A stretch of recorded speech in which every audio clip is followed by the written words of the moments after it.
Bearkatz. Here's the snap and the dive play. Now bouncing outside. Kylan Kreitz all over it with a big lick.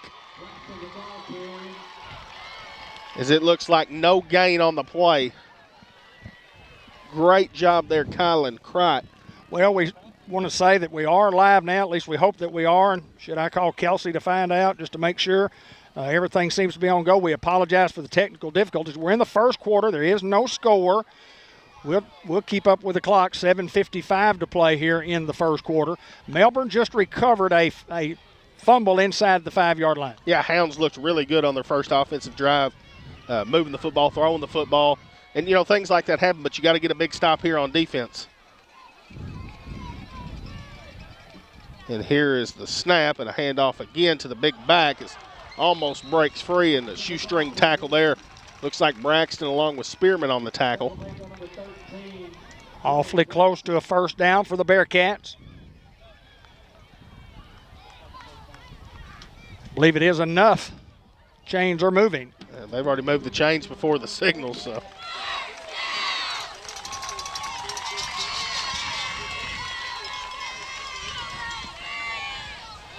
Melbourne running the football here. Haven't seen a pass yet, you know, on a few plays.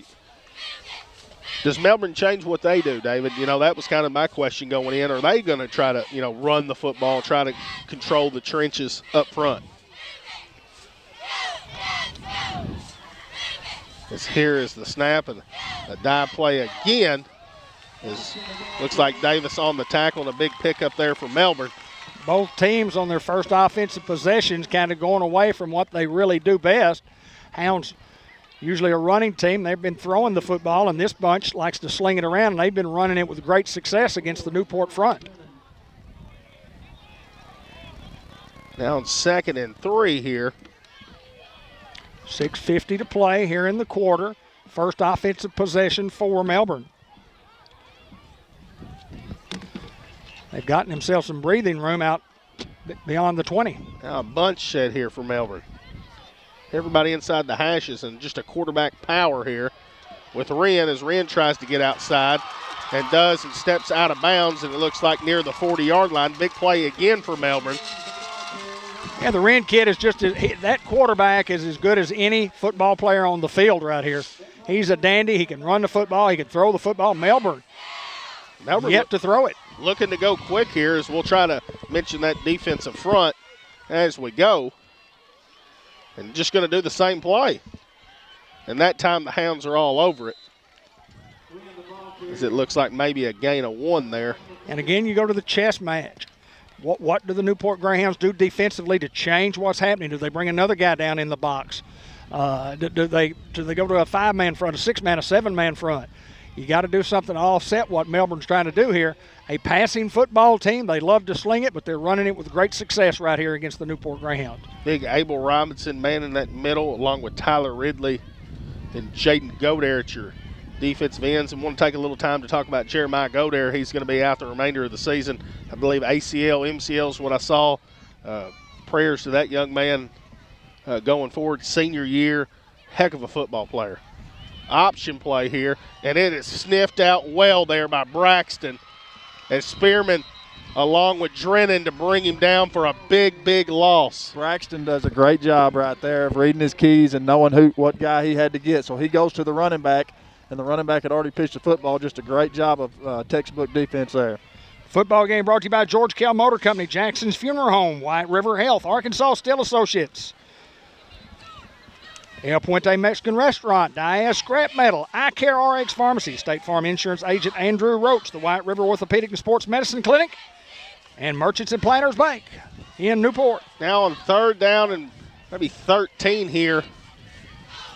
Melbourne goes empty backfield. Wren rolling out to his right, looking to throw. Downfield, looks for the bomb, and Kylan Kreitz there. How about a pick from Kylan Kreitz? What a play there. Hey, just a great play. Ball was a little underthrown. Kreitz just reads it well. He sees the receiver stop. He goes up, makes the catch. He turns into the receiver. You can ask for nothing else. Josh Nation called it before the game, so we needed a few picks. Well, we got one right there. And Wren coming in, I believe the kid's only thrown a couple interceptions throughout the year. So, you know, and as efficient as he is, you know, well over 70%. The stat line there, and a guy that loves to throw the football. and had some success, as you said, 70%. But right there, we just had great pressure from the defensive line, and you had Godair in the backfield, Tyler Ridley, Abel Robinson, all putting pressure on him. He was forced outside the pocket, and that's what happens when the quarterback gets rushed. Both teams have to just finish drives, Ben. If you want to stay in the game, you have to finish drives. As here's the snap. How about Marshall? Calls his own number, and it's going to be a big loss here. Just played well there by Melbourne. Melbourne sold out on the run there. Now make it 2nd and 11. Under 4.5 to play here in the first quarter. On what we thought might be just an offensive shootout, may just come down to a defensive struggle on both sides. Yeah, the men up front here for the Hounds, Ozier along with Ridley, Salinas. Looks like Riley along with Carter. As here's the snap, looking to throw. He's got Cright open in the flats. Cright with a stiff arm and stays on his feet. And he's going to be brought down over midfield. And the Hounds now in Melbourne territory yet again, throwing the football, David, having a lot of success with it here early. Well, again, the game plan for our guys is if they're going to make sure that we can't run the football, we're going to throw the football. And once you throw the football enough, then the running game opens up.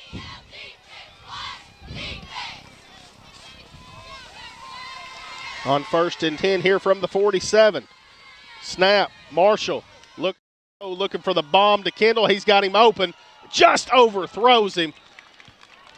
And a beautiful ball there from Marshall on the double move from Kendall. It was a great pass there from Marshall. He had plenty of time to throw. Just got on his horse a little late there and just couldn't catch up with it. But, man, look for that to be a big play tonight. That's not the last time we're going to see that one there, guys. Kendall full extending out, putting his body out there to try to make that catch. He just couldn't come up with it. Clock stops. 3:55 to play in the quarter. And where I think the Hounds have a huge benefit is Kendall runs the go and he goes to the sideline bringing another guy in. Josh Drennan, who's just as good as that guy, very capable to make the big play. Do the Hounds go to the air again on 2nd and 10? As here's the snap, the give is to Young. Young burst out of there like a cannon. And here Young goes as he's got one guy to beat and does, and he's going to get in the end zone. Touchdown, C.J. Young. What a block from Josh Drennan. You just mentioned him being in the football game, and the Hounds will take it 47 yards for a touchdown. And the block by Drennan on the cornerback was the big block on the play, following the offensive guard out, and just Chris Young, C.J. Young to the house. And I love the move at the end to finish. He had a guy to beat at the end, and he just makes it one sidestep and goes around him, and, hey, it's a house call, baby. That is a benefit that we had that we're just talking about. When you can bring a guy in fresh, that corner just had to run 40, 50-plus yards to keep up with him. Guys probably a little gassed after that play, and Josh Drennan gets his hands inside and gets it taken care of. As the Hounds have got to call a timeout on a 2-point here. A Bratcher Real Estate touchdown, 47 yards. We thank Mary Reed and all of her agents for bringing you all the real estate that we covered. 69 yards on the drive.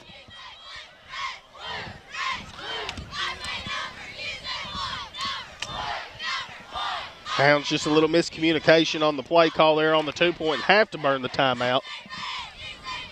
Well, Chris Young, C.J. Young, I call him Chris all the time, but C.J. Young just runs with such authority. And when you get the great blocking that we had from our offensive line, and I didn't see who the pulling guard was that pulled up in the hole, but the block Drennan on the quarterback was big. And then C.J. had to make a move down there about the 15, 20-yard line. He takes it the rest of the distance. And the Hounds, who just had the football at the 4-yard line, now after the big interception by Kylan Cright, they answer with a 69-yard drive. Absolutely, David. And, Melbourne's going to kick the extra point. They've got a field goal kicker who's going to kick the extra point. So it's very instrumental here that you get as many 2 points as you can. Try to get all of them. The goal is always half, but you always want to exceed that. Try to get every one of them you can. You need to get the first one. And just a power play here with Marshall as he slides off and dives in. 2-point conversion is good. And the Hounds, what an answer after the fumble. to get the pick and then go down there and move the football efficiently like they did, throwing the football, running the football, Ben Black. Well, we talked about it going to be a chess. You made a few mistakes early. Both teams made a turnover on their first drive.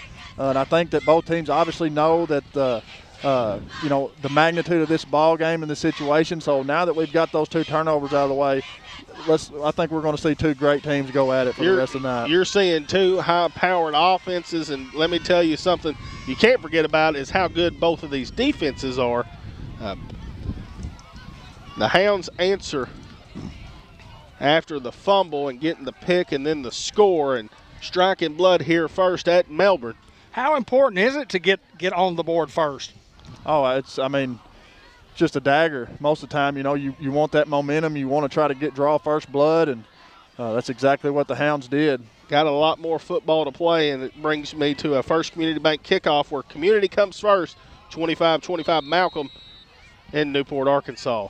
As Rodriguez with a little pooch kick of his own as Melbourne jumps on the football around the 37-yard line, and they'll set up shop there. Well, the Hounds break open with an 8-0 lead, 3:44 to play here in the quarter.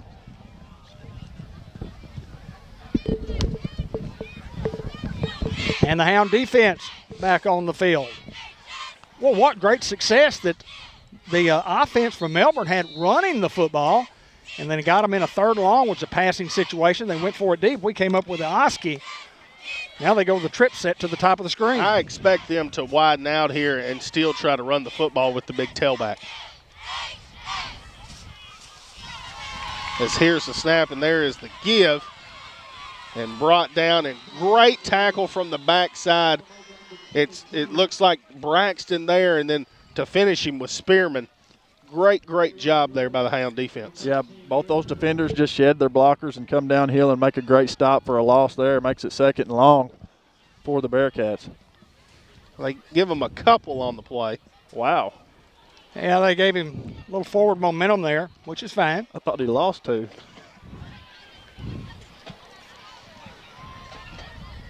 Well, they really widened out. I still think they're going to try to run the football, David. Is right on cue with a pass play. Saw a lot of that last night in the junior high game. And it's going to be enough for a Melbourne first down. They run a lot of quick hitches. And you'll see when they run that trip set, that inside guy tries, and it's not really a route. He goes behind a linebacker or finds an open spot and just sits there for the backside. When you start getting that flow, it's great. It works for Melbourne. They've done it all year. But that's something that one of those linebackers, if you can almost act like you're going to go with the flow and just stay there, you might take a pick. Very hard to defend. Trip sets to the bottom now. On 1st and 10 from the 49 in Melbourne territory. Here is the snap and dive play, and going to give him 5 on the play. Clock moving, 2:20 to play here in the quarter. Hounds got to watch the football here on 2nd down. Football game brought to you by the Newport Economic Development Commission, Sonic Restaurant, White River Area Agency on Aging, C&M Ag Depot, Fathead Pizza. We'll be looking for the Fathead Collision of the Week. George Kell Motor Company, Two Chicks Florist and more, with the 4th annual Christmas open house coming up on November the 6th from 1 to 5 o'clock on a Sunday afternoon. 2nd and 6, 2nd and 5. 2nd and 5 here from the 46. Here's the snap. Quarterback calls his own number, and it's going to be a loss. Great pressure there. Looks like 75, but 57 is going to get credit for the tackle, and that's big Jaden Godare. Hey, that's just a great job of defense right there. Linebackers coming up, Godare holding his ground on the line of scrimmage. It all starts on that defensive front, guys. Well, great sportsmanship from the young man from Melbourne, helping up Big Abel. I like to see that. A lot of respect in these two programs, I can assure you. Absolutely. And here's another thing. Free doesn't come off the field for him, and he has to run to the sideline and get the play every single time and bring it in. Also playing defense might play a factor late in the 4th quarter. On 3rd down, looks to throw the screen pass, and it is played absolutely perfect by B.J. Elston. He's going to be brought down by Ridley. Elston does a great job of making initial contact. and Ridley's there to finish the tackle. Man, that's just Hounds looking good on defense here tonight. Well, Coach Reardon's talked about it all year, just playing assigned football. Do your job, do what you're supposed to do, and be where you're supposed to be. I hear the buzz. Here's the snap and punts it away. Kendall back deep for the Hounds, and he's going to pick it up. Is Kendall going to try to get the Hounds a little better field position near the 32-yard line. And now 1st and 10 for the Hounds. Once again, Hound defense, big stand there. A huge stop for the Greyhound defense, and that's what it takes in these games, in these high-octane games when you're playing a team of the caliber of Melbourne. You got to be able to get some stops on defense. You got to create some turnovers, and the Hound defense has been exceptional up to this point right now. I'm not so sure right now, David. I looked out there and, 8 guys, going both ways. I'm not so sure I don't take a deep shot here. Make them run a little bit. We welcome all the folks from around the state of Arkansas, around the United States, tuning in to watching the broadcast. All you folks from Melbourne, we appreciate you. Here's the snap. How about a jet sweep with Crite, as Crite is going to have the first down a little bit more as he is brought down out of bounds near the 47-yard line. Another Greenway Equipment Company first down. Nothing fancy there, just using athletic ability to get Crite the football and got a couple of good blocks on the corner. Gave him a little extra room to run. Very athletic kid. Out of bounds, 15.4 to play here in the quarter.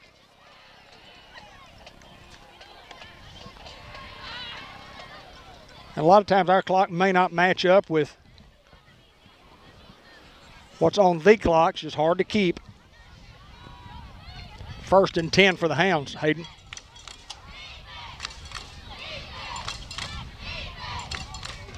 Here comes Crite in motion. Young keeps it this time up the middle as C.J. Young will have enough for a first down and a flag here from the White Hat.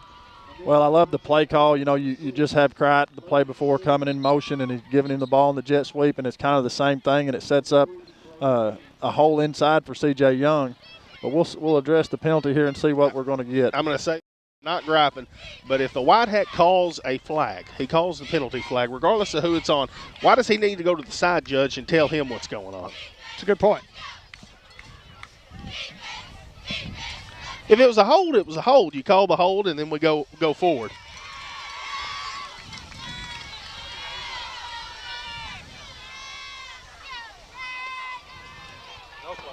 Wave off the flag.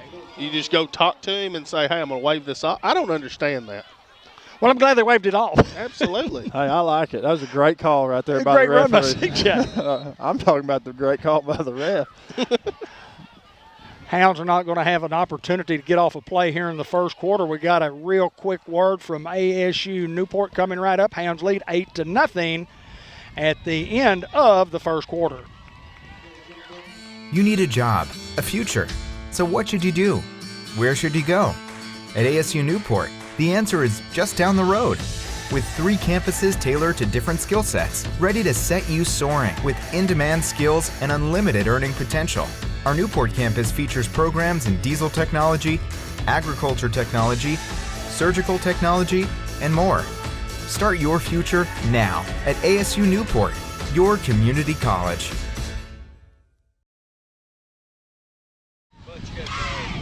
Hayden Schultz, you just called it during the break. Great work from ASU Newport.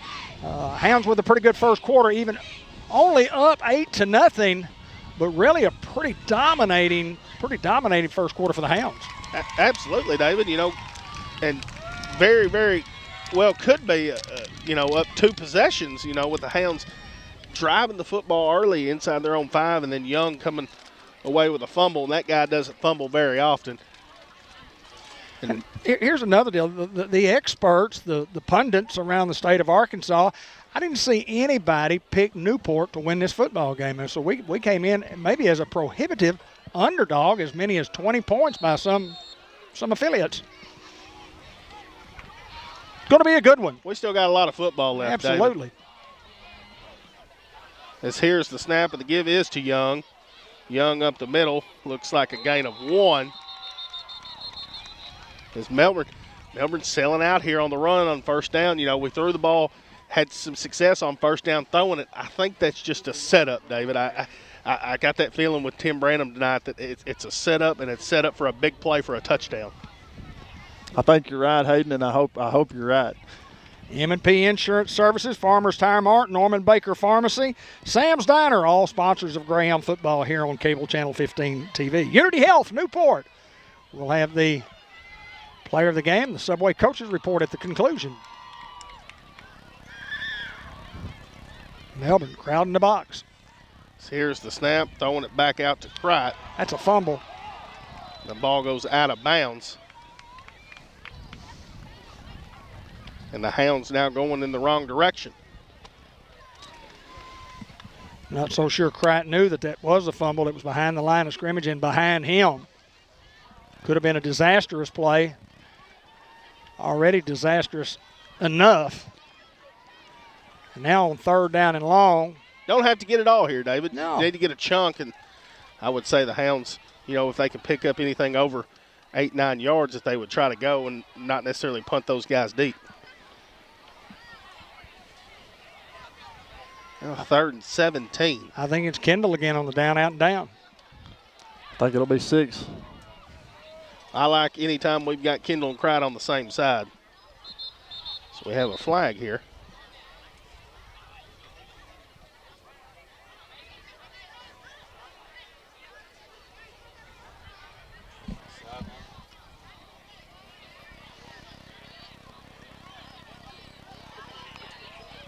Just a sideline warning. Next time we are over that line, we'll get a 5-yard penalty. Glad we didn't get it there.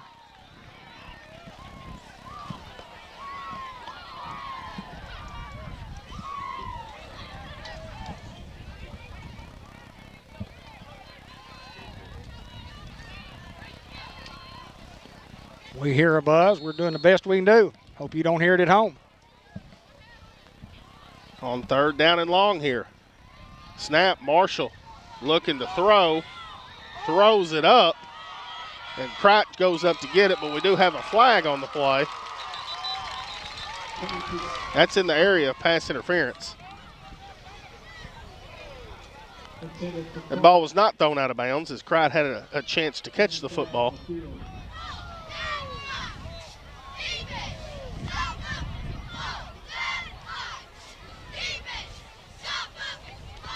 Well, if it's on Newport, I think Melbourne will decline the penalty. If it's on Melbourne, the Hounds will not have a first down.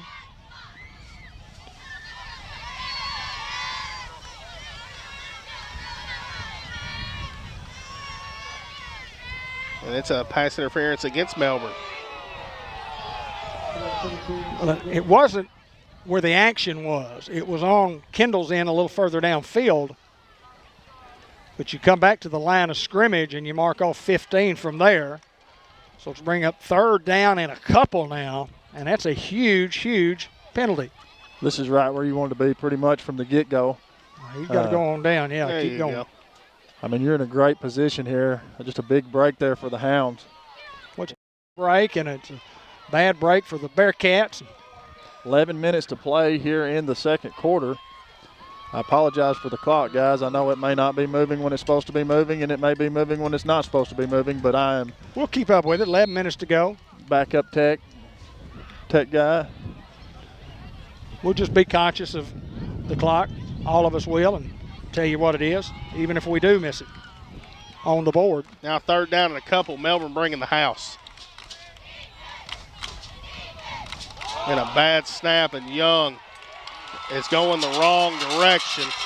And the Hounds get a break, and then the bad snap now brings up a fourth down and long.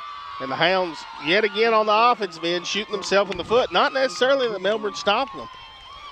The Hounds just don't do. Oh, 3rd and 2. You know, you fumble down here on one end, and well, that was a 3rd down and 2. And Hounds look like they're going to bring in the punt team. Snapper. Jacob Osher still. And anytime you got a quarterback like DJ Marshall that can also punt, you don't put anybody back there. As he throws the bullet to Kendall. as Kendall is going to be brought down around the 25-yard line, and that's enough for a first down. What but a we do play. have a flag and a holding against the Hounds.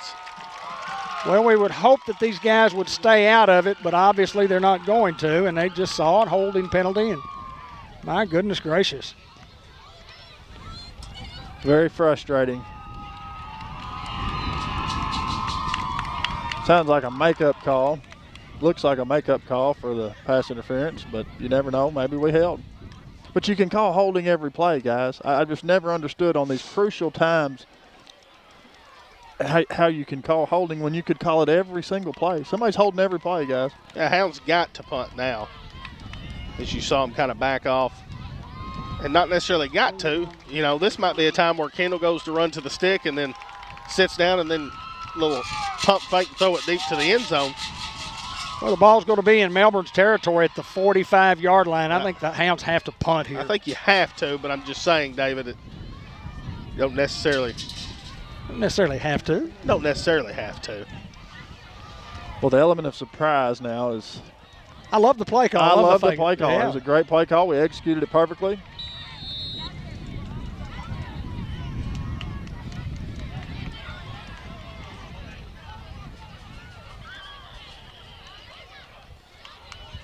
It was a good snap, and Marshall with a high booming punt. He's going to go out of bounds inside the 25-yard line. So Marshall does his job there, flipping the field and back into Melbourne territory. And the Bearkats will get the football 1st and 10 at the 25-yard line. Hound defense just going to be asked to do. They've been asked to do all night and been successful. You just got to come out here and get a stop, guys. Here's the thing, though, Ben.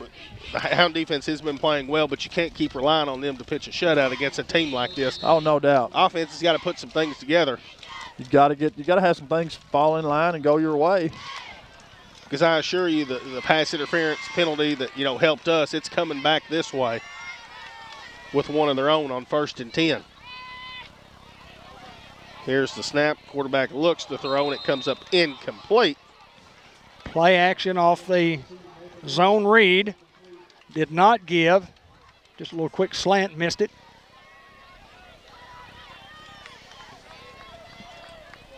$9:45 to play here in the first half. Football game brought to you by Delta Trailer Manufacturing, the City of Newport, Newport Recycling Center.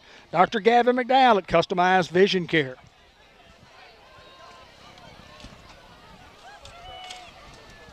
Now on 2nd and 10 here for Melbourne. Trips to the bottom of your screen. Here's the snap. Quarterback rolling out to his right. Looking to throw. And goes to Curry. And it's going to have enough for the first down. And we do have a penalty mark. It's going to be interference against the Greyhounds. Yeah, hit him a little early.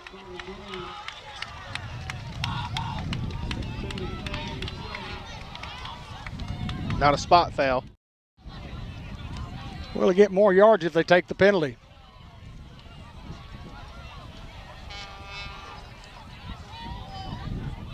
Move it to the 40 as opposed to 38. They decline it. I don't know why you decline. Should have taken the penalty, and You got 15 yards. you get to 15 yards, moved it to the 40-yard line. Instead, you got 13. I'll take it. Maybe just padding some stats there. Could be. And coach says, he needs 13 more passing yards, to break a record or something. Who knows? This kid can throw the football.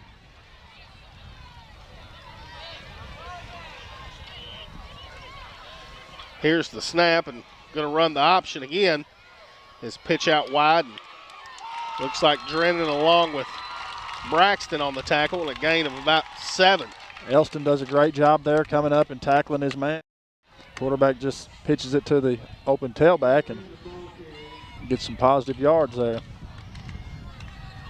Guys had a lot of time to make a decision. It was a late developing play, and quarterback ran with the football for a long time before there was anybody there to option. When finally got somebody, he got the 2-on-1 that he was trying to create, and a big play for the Bearkats.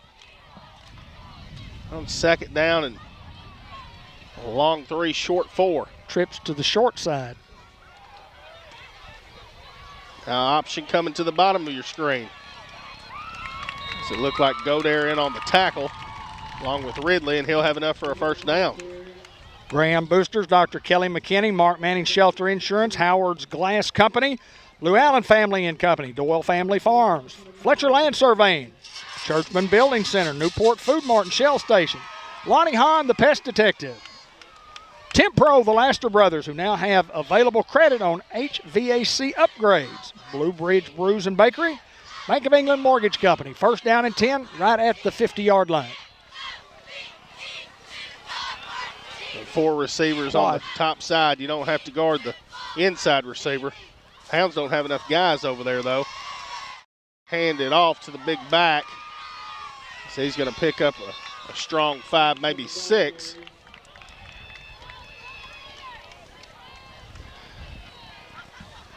Clock moving. Under 8 minutes to play. Melbourne trying to run the football here. Melbourne has had great success running the football. You got to watch one right here. Might try to take a shot on a second down and short with his favorite receiver, and that's 1. And he's going to be at the top of your screen. Maybe even on a tunnel screen. As the winds blow. As here is the snap. Quarterback looks to throw. He's going to come up incomplete, but we do have a flag on the play. We have 2 flags on the play. Looks one in the area of holding, and then one in the area of maybe a pass interference. We'll just offset it, come back to it.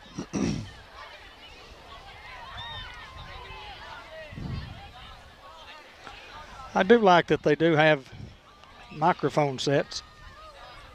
Yeah, I noticed that. Last week we're on the sideline watching a football game and, had the headsets. I like that.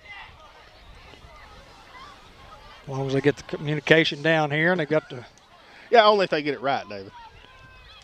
holding against the Hounds, holding against the Bearcats, offsetting penalties. We'll do it again. 7:17 to play in the quarter. 8-0 Hounds.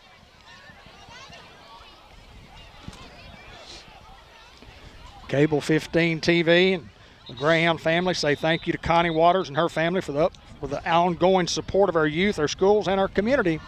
We just got another flag, and it looks like on the sideline warning, and it's going to be a 5-yard penalty this time.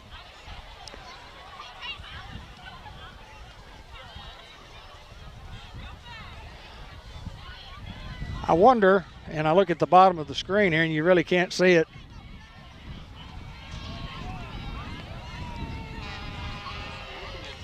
And some coaches are 2 yards on the field, and they're not Greyhounds. And a short sideline over there.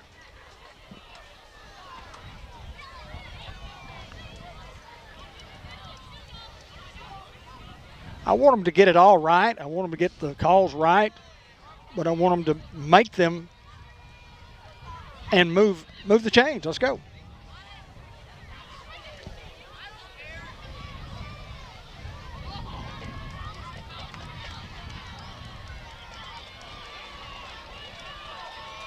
Still discussing it with Coach Brian Reardon over there.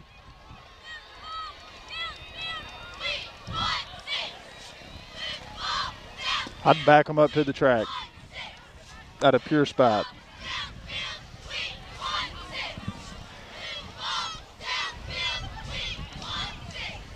Saying about Connie Waters, we appreciate what she does for all of our community, what you do for Cable 15 TV.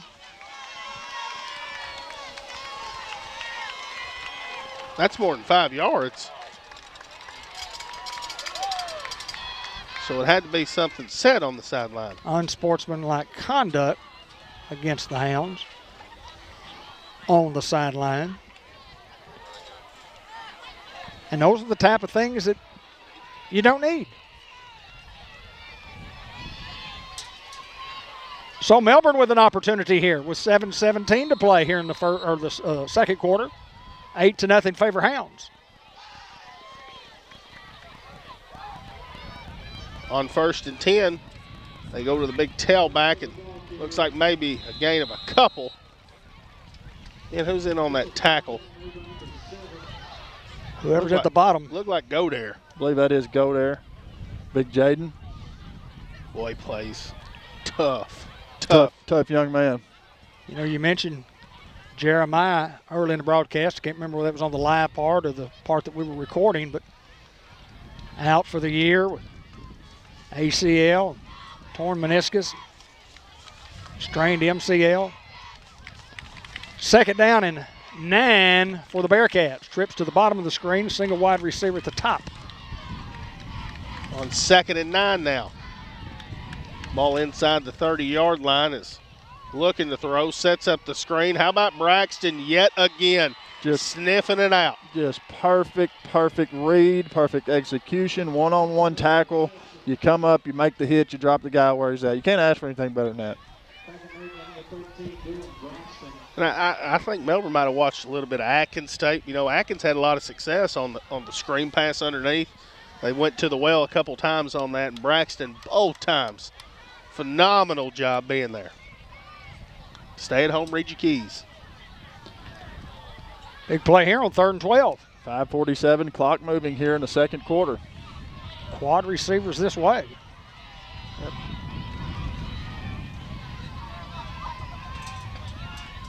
Now a motion, and here's the snap. Quarterback rolling out to his right. Looks and throws, got a man wide open inside the 10-yard line, diving out in the end zone.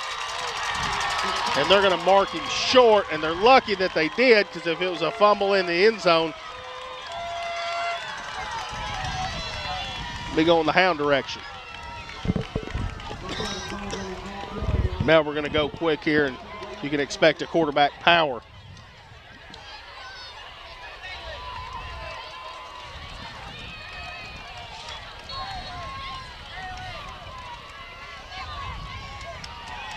As here is the snap. Looks like the quarterback is in. And Melbourne answered of a touchdown of their own. Now make it 8-6 here with 5:18 to go in the first half. And does Melbourne stick with their field goal unit? I would assume that they wouldn't get away from it, but you never know. Well, they had a guy wide open. He was just in between players.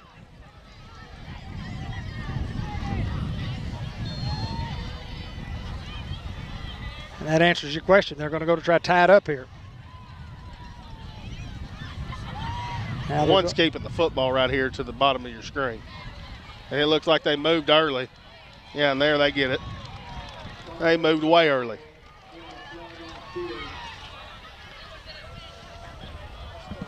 A false start against Melbourne. You know, the Hounds had it 3rd down and 2 down here and then had the bad fumble. They'll now call for the kicking team. Big Abel slow to get up there. Don't go to sleep here on a fake. Hounds look to bring pressure though. Good snap, hold, kick is up. It is good. Hounds still lead here, 8-7 over Melbourne. What a game it's been thus far with 5:18 to go in the first half. We've got a lot of analyzing to do here when we get to the halftime, and Hound offense hopefully will come onto the field if we're either recover an onside kick or recover the kick or return the kick without fumbling the football.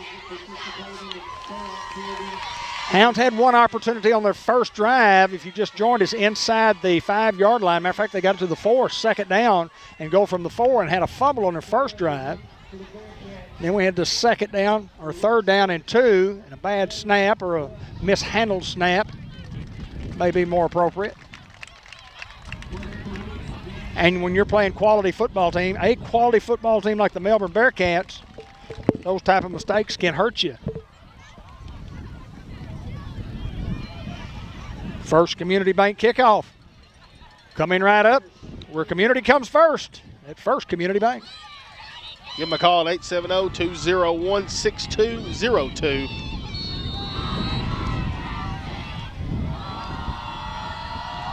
They elect to kick it deep this time, and the Hounds weren't back there, as it's going to go in the end zone.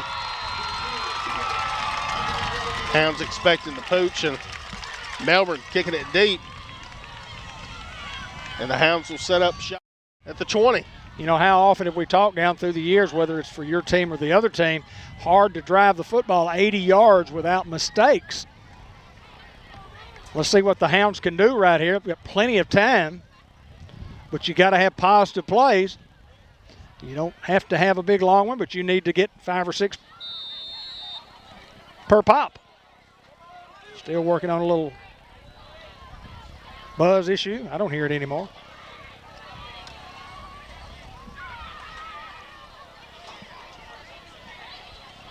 What's Coach Tim Branham have in his bag here? On 1st and 10, looking to throw. Marshall scrambling. Marshall's just going to take it himself, as he'll have enough for a first down. That's what we talked about earlier. You start being repetitive. You know, Melbourne bringing the blitz off the field there, and Marshall takes it enough for a Greenway Equipment Company first down. Well, you got a dual threat quarterback back there. He can chunk it a mile, but he can also run it very well too. So, hey, you've got to honor that, and these guys are going to have to sit back and say, hey, we can't forget about this guy now. And I think that was all based on Reed. I think that's what DJ saw, and he said, look, here they're coming. There's nobody on the outside. Let me take it over here, and I'll get a first down. And if they keep coming, he's going to keep toting it. 1st and 10 now from the 30. As here's the snap, and the give is to Young. Young up the middle, fights forward and gets maybe a couple. Tough sledding inside against this Melbourne front. Got at least 2, 2nd down and 8, as Hayden called it. 4:50 clock moving, 4:50 now. Big crowd on hand here for the Hounds. Stands are packed and lined up against the fence, as we'll try to get a shot of that on 2nd and 8. Look to bring pressure again and got him wide open in the flats. And comes up incomplete. Melbourne gets to Marshall there a little quicker. Now to bring up a 3rd down and 8.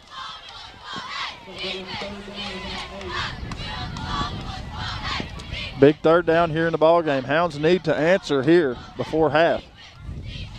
You don't want to give Melbourne back the football before halftime and give them an opportunity to go ahead. You want to go in leading at half. Melbourne getting the ball to start the 2nd half as well, Ben. Here's the snap, looks to throw. How about the screen pass out to the tight end, and a great open field tackle near the 30-yard line. And the Hounds going backwards now, 4th down and 10, and they'll bring on the punt. So you give credit to the Melbourne defense. They do what they have to do, shutting down the passing game and the running game on that series. 1 run, a couple of passes, 1 incompletion, and 1 just played well by the Melbourne defense. So the Hounds will punt the football, or at least bring the punting team in.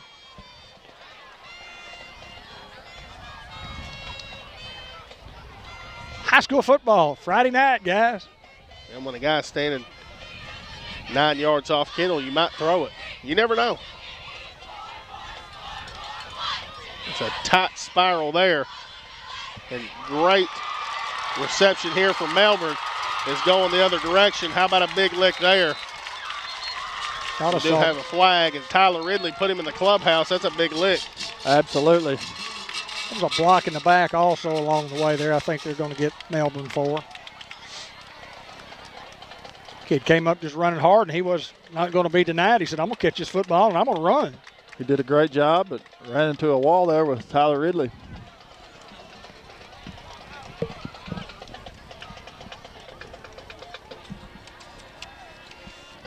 Fathead Pizza. 1 word, and it's all caps.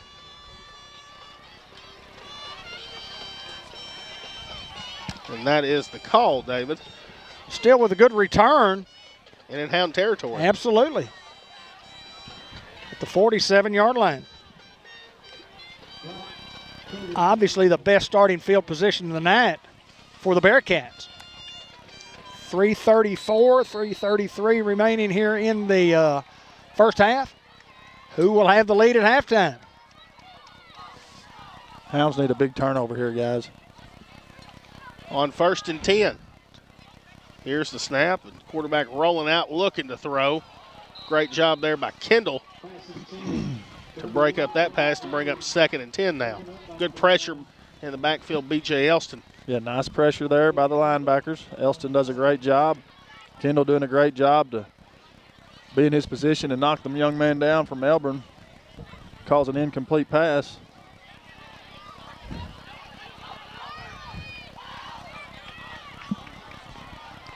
Clock stops, 3:29 to play in the first half.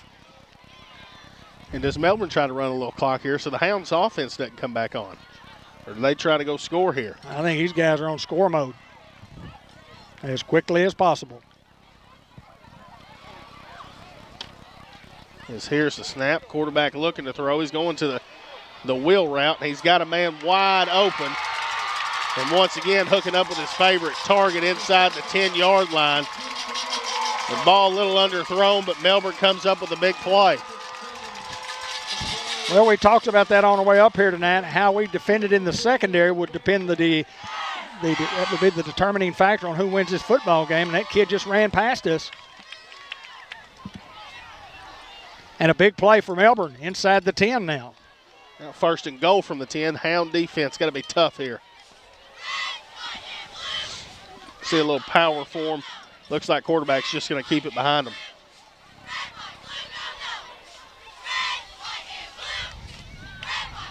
And that's what the quarterback does. And he is met a big, big lick right there, Ben. Looks like Spearman put him in the clubhouse. Great job of pursuit there, just coming up and filling that hole. Yeah, but he gets 6 on the play inside the 5 to the 4-yard line. Melbourne trying to take their first lead of the night. 2nd down and goal for the Bearkats. Two quality football teams, two good AAA football teams battling here at Melbourne.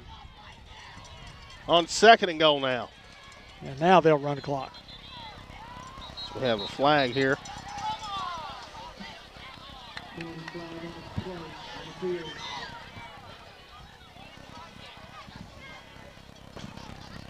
That guy's real ticky-tacky. I have no idea what the buzz is. And a false start against Melbourne.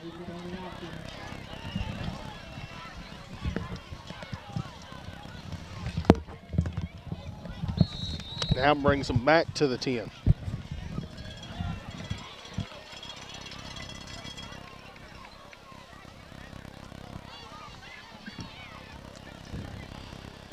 Can the Hounds hold here? We'll try to figure out that buzz at the half.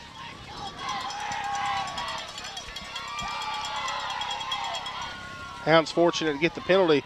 Yet again, Melbourne hadn't played clean football. His quarterback rolling out, looking to throw. How about a pick by Brendan Curry? Yes, sir. Nation called it. He said How the about Hounds, a pick? Hounds need a couple picks this game to seal it. And, hey, we've gotten 2 so far, Nation. Well, so unlucky for the Melbourne Bearkats. So much great playing by the Newport defense. Both teams had the ball inside the 5-yard line. And guys, early in this, They had it at the 1. yeah, early in this year, you know, Brendan Curry, you thought he was going to have 15, 20 interceptions. And the guys just said, we're not going to throw it to 10 anymore. Try him right there in 10 with another Oski leading the team. I believe that's his 4th now. He just does a great job of reading the quarterback, man, and getting in position to make those plays. Great player there, Brendan. The Hounds elect to run some clock here. And Melbourne, Well, you got to get some plays in. These guys have 3 timeouts left. So they're going to take them.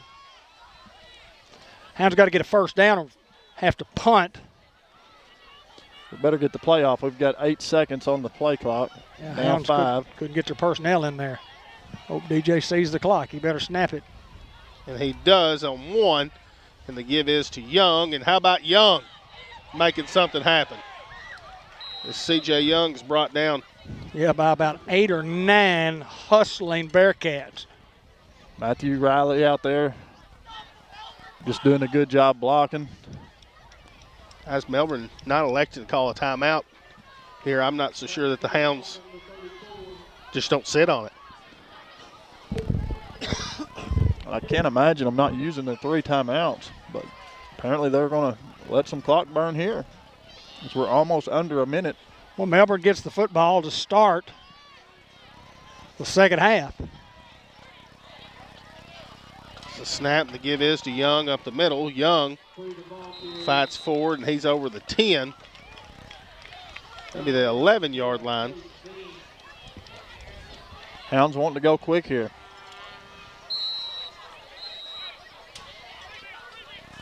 Now Melbourne wants a timeout. Timeout, thinking the Hounds were probably going to take a shot there. 3rd down and a couple coming up from about the 12-yard line, maybe the 11. And obviously a huge play. If you don't make it, these guys will call timeout again and make us punt. If you make it, they'll let it run out. Yeah, on 3rd and 1, I mean, you know, what do both clubs do? I mean, do you just try to get the first down, or you look for the big shot? Does Melbourne put 3 guys back deep? I think if you're the Greyhounds, what you got to do, you got to say first down first. I've got to get the first down. I got to get the first down, and I think Newport would be thrilled to death not having to punt down here, obviously. But I don't think they throw the football. But it doesn't matter whether they throw it or run, and if you don't get it if you run, they're going to call timeout. So I still think you give it to Chris Young and hope you can get a couple of yards here, CJ, and then run out the clock and go in at 8-7. Boy, it's been a knockdown drag out. Yeah, they've got guys back deep. I think the Hounds just run the football and get the first down. They got to get a block up front. It's a false start against the Hounds. Yeah. Boy, you just shoot yourself in the foot one more time. From 3rd and 1, and the clock's going to run out if you get the first down, to now 3rd and 6. I think you still run the football. If they're going to stay in the defense that they're in, I think you still run the football. I have no idea what that noise is.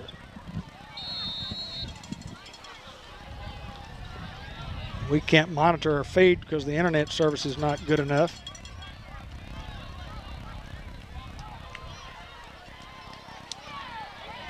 Now Melbourne look to sell out for the run, and the Hounds do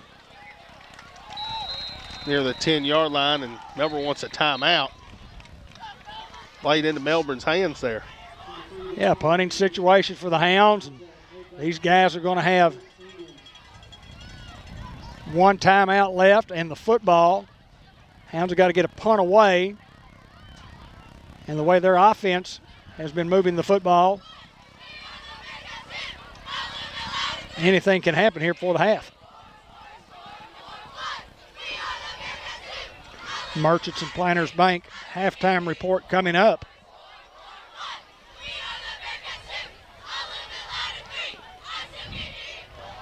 Will the Hounds have a lead, or will the Bearkats?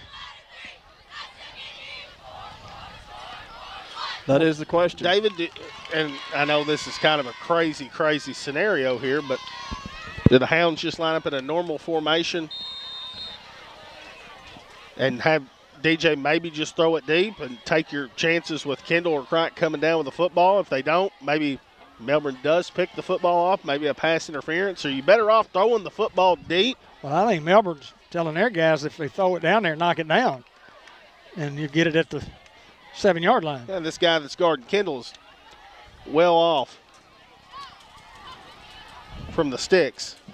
Yeah, do you run to the sticks and take a chance? We'll see. I think you got to punt the football. We got to punt and you got to cover.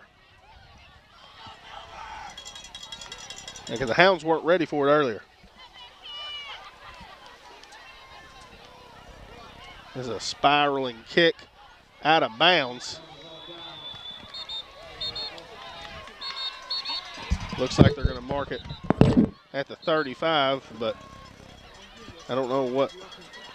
Officials going to get together and talk about something again. Now he's marked the football here at the 35. Oh, come on.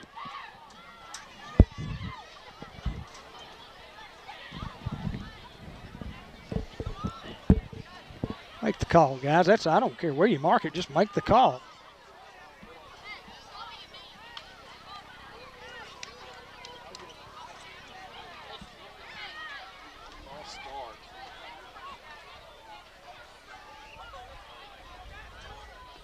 They call a false start. It's a dead ball penalty. Dead ball foul if it is. You can't. You cannot decline a dead ball. You gotta know. You gotta know. But anyway, pitiful. We'll take our chances right there. You got to cover. Said it all night. You got to cover. You got to be able to cover here. Hounds need to get back deep here. We'll need some help. Melbourne with a kicker too. They can settle for 3. We have enough guys over here finally getting there. Wren looks to throw, goes out to the flat. Pushed out of bounds by Kendall near the 30.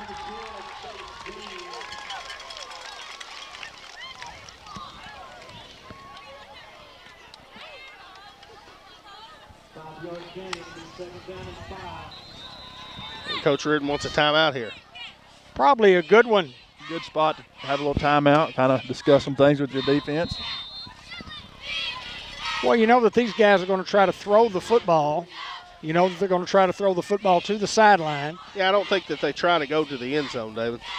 Well, and it still shows them with 2 timeouts, and I think they're down to 1. They called 1. They called 2 timeouts, so they only have 1 left. Strategy on both sides. I think the advantage that Melbourne has right now, the ball being at 30, is they don't necessarily have to take the big shot to the end zone, that they might even could run the football. With a kicker that can kick a 30-plus yard field goal.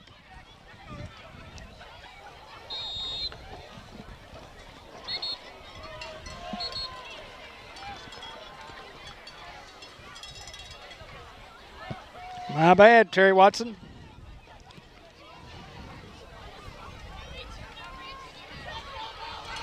The dead ball tells us that it's an illegal formation.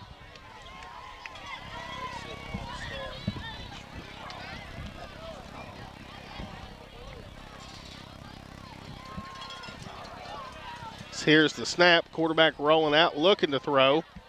Goes to the sideline and comes up incomplete. Now 3rd down and 5 for Melbourne.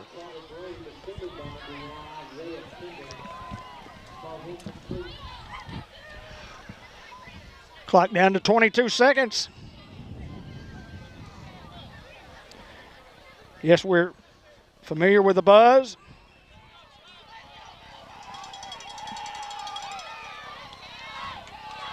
Now on 3rd and 5. Here's the snap, looking to throw.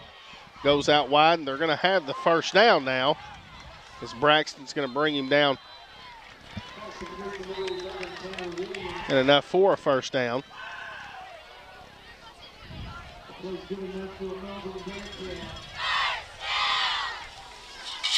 Not quite knocking on the door, but getting close. 15.7 to play. 8-7. M&P Bank halftime report coming up. Looks like the ball is the 22. I guess they said he went out of bounds. He did. Yeah, the scoreboard's got the 29. Yeah, they're running the ball to get in the middle of the field, kick a field goal here. Here's the snap. Tries to get outside and breaks a tackle and is going to try to get out in the end zone, and a touchdown Melbourne. A 22-yard. We have a flag. Run, a flag back at the 25-yard line. What effort by that young man. Holding against Melbourne will bring it back, but my hat's off to that kid. He just refused to go down. He just lowering that shoulder. That's old school football right there. Just lower the boom and keep on trucking. Hounds catch a big break there, guys. Got 6 seconds to go here in the first half. Excuse me.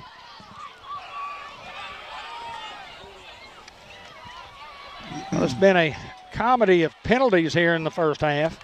What a break the Hounds get there, guys. It's a huge break. I mean, these guys take it in for a touchdown. I'm going to get the ball to start the second half. Kids showing what kind of effort that these kids from Melbourne have.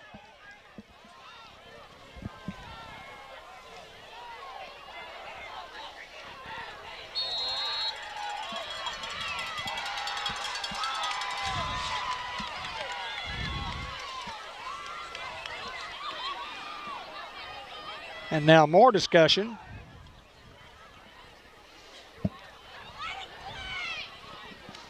Looks like we had a guy check in late.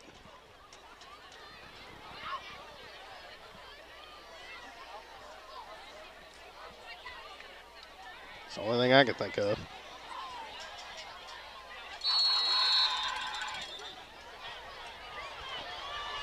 We don't have a timeout. We don't have a timeout.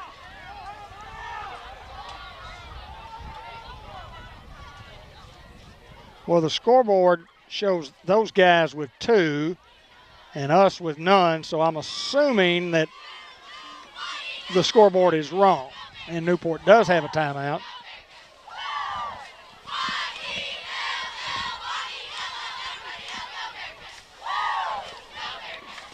These guys are going to discuss it.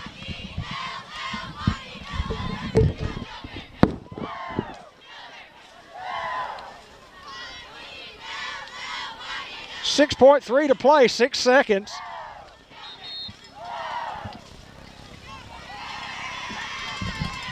Folks at home are telling us they don't hear the buzz. So good. We'll just suffer through. Yeah. I don't hear it now, do y'all? No.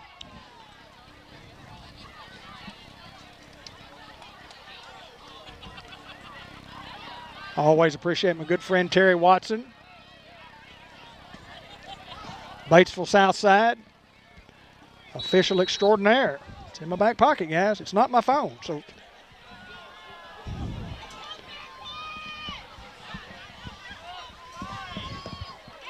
here's the snap. Wren looks to throw.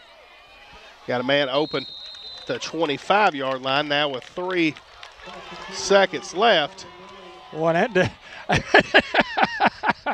guy runs a 10-yard out. We roll in less than 3 seconds run off the clock. Not sure about that one. Melbourne looks to bring on the field goal unit. I think you still stay at home just in case. You never know. Unbelievable. May have a little home cooking. Wow. Run the clock, fellas. From the 31, it'll be a 41-yard attempt for the lead.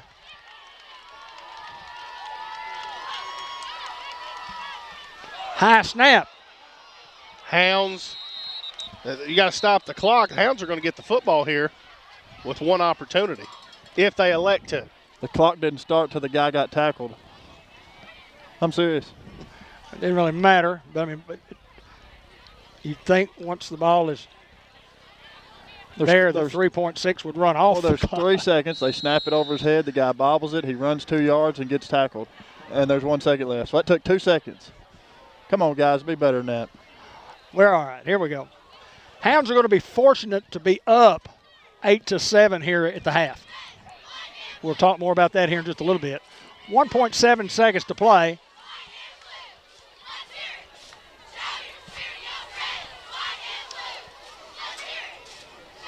They're saying Melbourne still got the football. No, Melbourne can't have the football. All right, or I guess they could.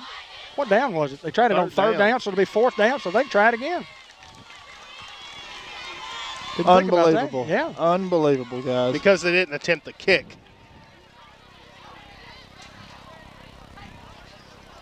And Ben, the time did not run out. That is unbelievable.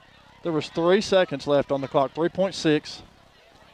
Now there's 1.7. They snapped it over the head. Ran. He bobbled it, ran 2 yards, got tackled, stopped the clock 1 second. 1.7 seconds. There's no way. But anyway, we're not going to harp on that. Yeah, we are. We just don't need to let a big play happen here for the half and get out of here leading in the half 8-7. Yeah, I called it. I thought the half was over. I was thinking it was 4th down, but obviously that was 2nd down. These guys have had a touchdown call back because of a holding penalty on a great run. And they're discussing with Brian over there probably exactly what we're talking about here. You know, they ran a 10-yard out with 6 seconds to go, and it only ran less than 3 ran off. And then with 3.6 to go, less than 2 ran off on the attempted field goal. So Ryan Reardon is not happy, and I don't blame him. I don't blame him either. I mean, this is a this is a championship caliber football game, and you can't let a scorekeeper. Well, the officials have to do a better job than that. Let's see what he's going to do. Nope. No, they're not going to do anything. Well, they're not. Hound's got to make a play. Well, they're right not here. lined up to kick. They're just going to go for it one last time. So don't get burnt deep. How about a pick and a score for the Hounds? How about just knock it down? Here's a snap. Wren looks to throw under pressure. Is going to heave it to the end zone. Goes up, and the Hounds bat it away. And the Hounds going to hold off here, leading the first half 8-7. As we'll take this time to go to Merchant Splinters Bank.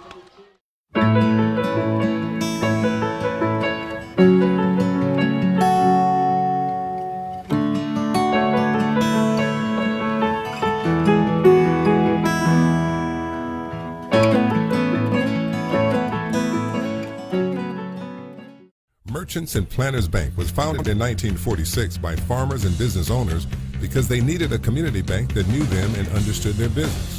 A lot has changed since then, but Merchants and Planters Bank is still employee-owned and operated, and we're still committed to knowing and understanding the needs of every customer we serve. Great rates, fast turnarounds, and experienced local bankers ready to work for you. That's why you should choose Merchants and Planters Bank. Stop in any of our 12 locations or contact us at mnpbank.com. Has this ever happened to you? Or this? Come back. Well, we're back here. Wanted to get a shot of our great fans from Newport. A lot of them are going to the concession stand right now. Josh Nation behind the camera once again. Of course, Ben Black, Hayden Schultz, David Black here at halftime. 8-7, the Hounds lead at the half. Ben, your first half assessment? Well, the Hounds just got to take better care of the football on offense. But, hey, you know, those guys have made some mistakes as well, and it's kept us in the ball game. We just got to do a better job protecting the football and scoring when we get those opportunities. Hounds have not played their best football, nor has Melbourne. I expect the second half for both clubs to get it cleaned up, and you might see a high-scoring affair come this second half. Okay, we're going to go to our halftime ad set. We'll be back with second half action coming right up.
Has this ever happened to you? Or this? Will this make your memoirs? At Shelter Insurance, we can't iron out all the glitches in modern life. But we can manage your auto, home, and life insurance just fine. Shelter Insurance. We're your shield. We're your shelter.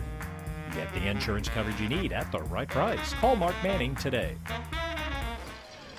Well, we welcome everybody back here at the conclusion of halftime. The warm-up, the 3-minute warm-up period is done, and both clubs are just about ready to go. The Hounds will have to kick off, too. The Bearkatz, Ben Black, Hayden Schultz, tell me your thoughts on what the Hounds got to do to win this football game. Well, you just got to come out here, David, and like we said, clean up those few mistakes we made. We didn't make a lot of mistakes. It's just the few mistakes we made were pretty in crucial times and crucial places on the field. But I think if we clean all that up, you come out here, our guys were fired up in the end zone. I think we're gonna have a good second half. Yeah, just clean football, like Ben said. You know, I think the Hounds have won the turnover battle thus far, and leading in that aspect, and also in the game. So just got to clean up things on the offensive end, and you know, hats off to Melbourne to hold us to 8, and hats off to our defense to hold them to 7. If you'd asked me before the game what would have been the score at the half, I surely wouldn't have said 8-7. I think both teams are not playing up to par on the offensive end, and it could be just the defense. You know, having that much time to watch film and study on them. Both teams have played very well on the defensive end, and I expect fireworks on this second half on the offensive end for both teams. Well, I agree with you totally. You certainly wouldn't expect an 8-7 game coming in here at half, and the Hounds scored, their first offensive possession. They got it inside the 5, did not score. The second time they did score, and CJ with a big 47-yard drive. We're just about ready to go with our first community bank kickoff for the second half coming right up. The Hounds to kick to those guys. Kendall and Cried at the bottom of the screen right here. They're on the kickoff team this week. Here we go with the second half. The voice of the Cable 15 TV Facebook Live Greyhound, Hayden Schultz. It's Rodriguez with a pooch kick. And ball on the ground, still on the ground. It's loose, and we'll see who comes up with it.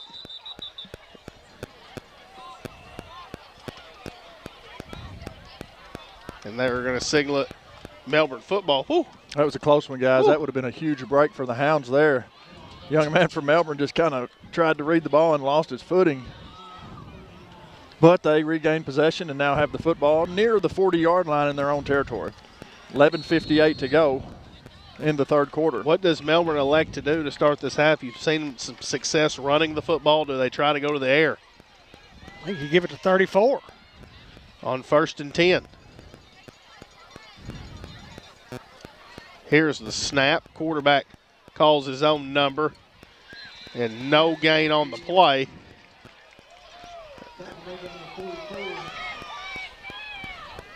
That looks like Big Godair on the tackle.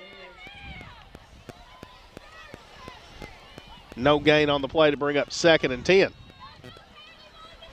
Well, we got 2 strong quarters to decide who's in the lead in the conference race. It's a huge football game. And the dynamics of how everything will shake out as far as playoff seedings go. What are we doing here?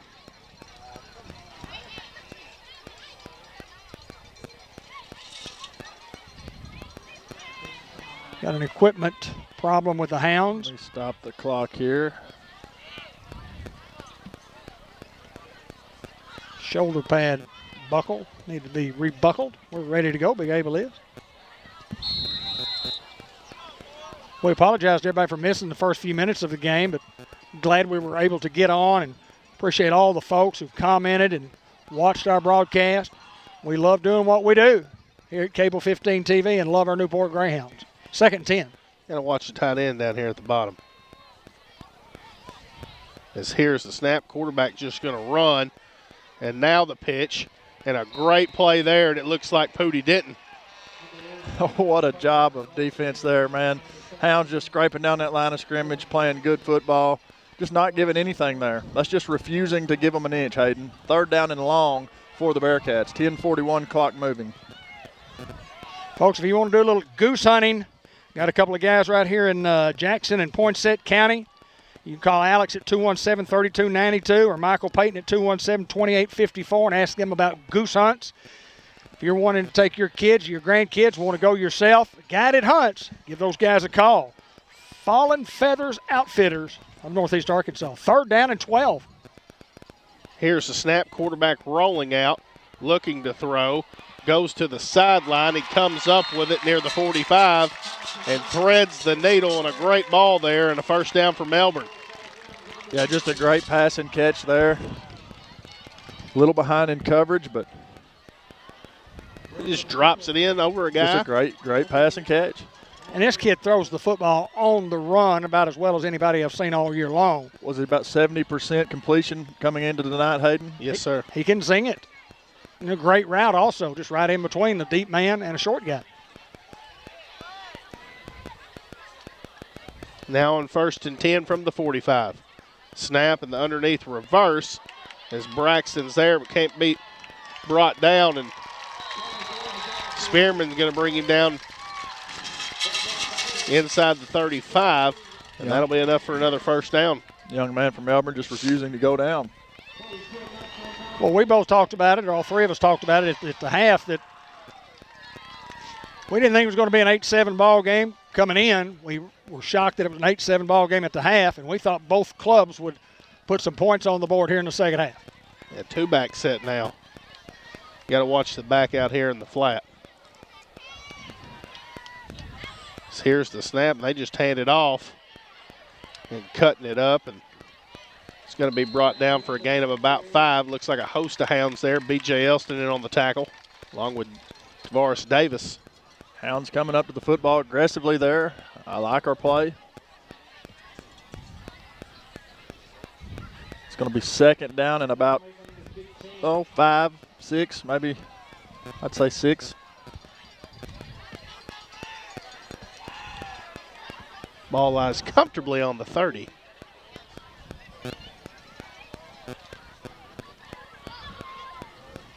They got to get it inside the 25. A little past it to get the first down. On 2nd down, here's the snap. Quarterback rolling out, looking to throw, under pressure, avoids it again, and then just going to throw this one out of bounds.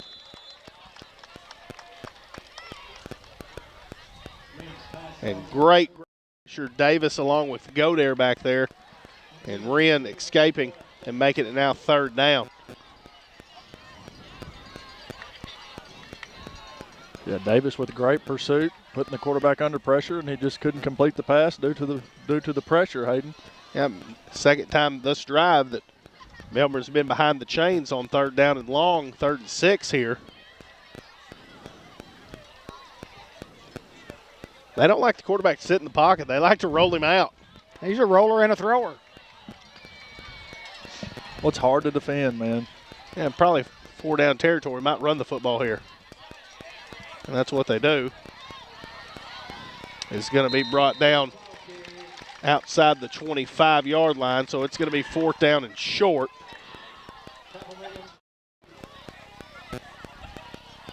So it looks like C.J. Young checking in. 4th and a couple here. And would you say this is a big play already in the 3rd quarter? I would say this is going to be the play of the game thus far. 8:20 to go here in the quarter. 4th down and 2 from the 26. Can the Hounds make a stop? Will 34 carry it, Hayden? Absolutely. I think they give it to 3. I think he calls his own number.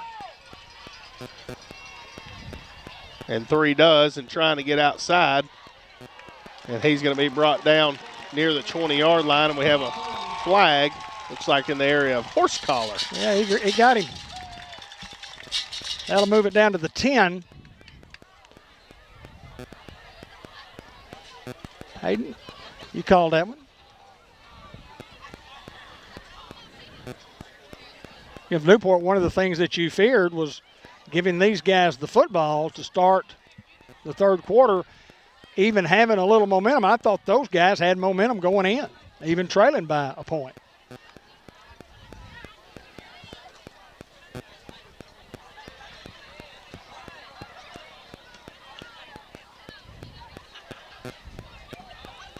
So the officials pick up their flags, put them in their pockets, but they're going to mark off from the 20 to the 10.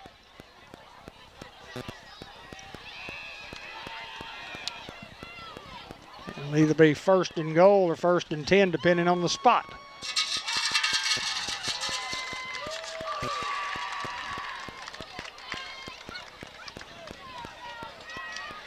Looks like it's going to be 1st and 10 as the referee on the sideline over there 1st and 10 from the 10. asks the chains to move.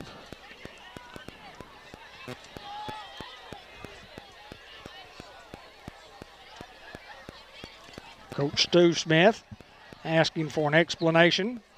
Something over here.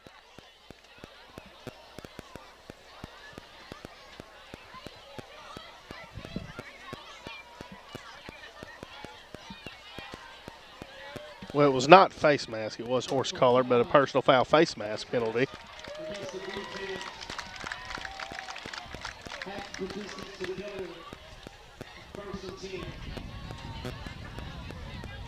So why the just mark it off, be done with it. Obviously, these guys aren't deer hunters.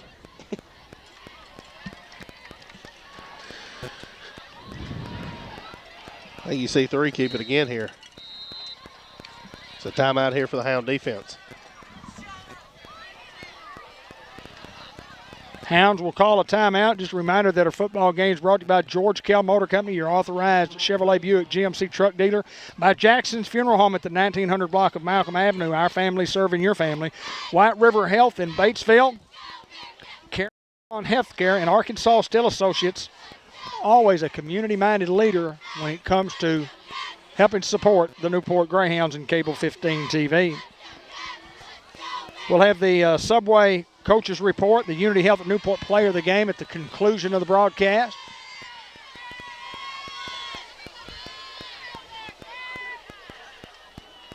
Just a game, we talked about that chess match earlier in the game. Back and forth, back and forth. What would the coaches do to make adjustments? And we've seen adjustments on both sides, mostly from the defensive side. And it's become a defensive game. And we're a little over 4 minutes in.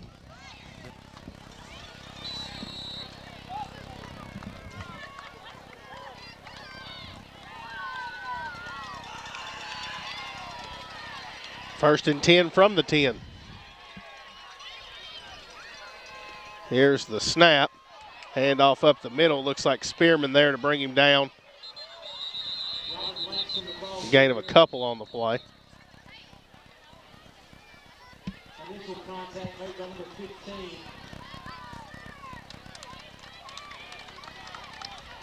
Big series, at least. Absolutely. Melbourne trying to take their first lead of the contest.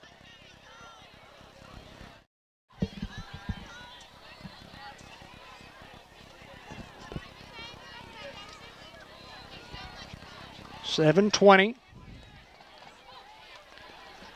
Trip set to the top of your screen. 2nd and 8 from the 8. Here's the snap. Wren looking to throw. Now coming back the other way, and it looks like he's going to keep it himself. So he's going to be brought down near the 5-yard line. Now 3rd down here. Great coverage by the Newport secondary. Now locked up at the top of the screen and tries to come to the bottom. Nothing there. And Wren goes out of bounds. And now 3rd and 5 from the 5. I'm going to love to see how they spot it if it comes down a. If they get a first down, it's got to be near the goal line. Power play this side coming up. So here's the snap. Wren looking to throw, going to the back out, and it comes up incomplete. How about Tavares Davis? Tavares just makes the play happen there. I guess not happen. He has his guy out of the backfield, creates some pressure there, putting his hands on the young man and letting him know he's in the area, and the young man just can't come away with it. Now Melbourne looks to bring on the field goal unit. And like I said earlier, you never go to sleep here.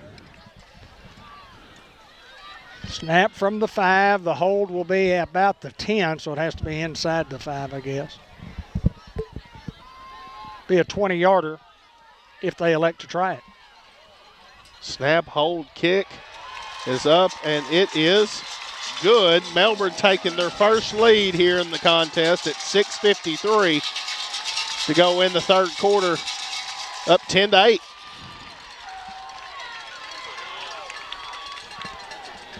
Those guys cap off a 61-yard drive, got it at their own 39-yard line after they fumbled the ball, and Hounds had an opportunity to get it. So will the Hound offense come on the field and respond right here, guys? That's a win. That's a win for the Hound defense. Absolutely it is. For those guys to get, first and 10 from the 10. Yes, sir. And holding them to 3, that is a big, big win there. Hound offense, you got to spread the football out. I know that we've tried and kind of shot ourselves in the foot a few times. Hounds got to get things rolling on the offensive end. Here's going to come the pooch kick this time. The Hounds are back deep. I don't think they're going to try to kick it deep this time. I'll call it right now. If they do, it's 6. They're going to try to kick it down to about the 20-yard line right in the middle of the field. And a pooch kick, and Davis is going to field it near the 30. How about Tavares Davis? Still on his feet, and he's finally pushed out of bounds inside the 40-yard line. Shaking up there's Tavares. But that young man's fired up. Great field position for the Hounds. Ooh, I thought he was going to make a house call, Hayden. But, hey, nonetheless, great return there by Davis. Attaboy, 7. Playing lights out tonight all over the football field. So the offense is set up right here, guys, to make an answer, to that field goal, and you can't ask for better field position, and you got to put positives together. You can't have any bad plays. You can't have any penalties. You've got to get positive yards on every play. Let's go right here, fellas. From the 36. First and 10.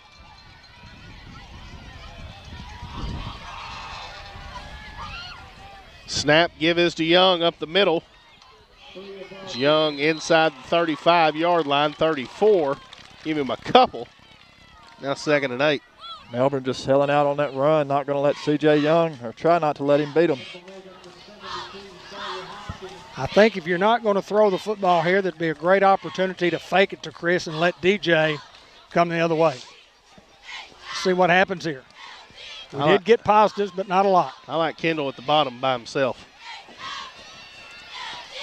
10 guys within 5 yards of the ball.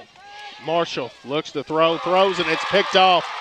Melbourne going the other way, and doesn't look like he's going to be brought down from behind. What effort there by Kylan Cright to bring him down.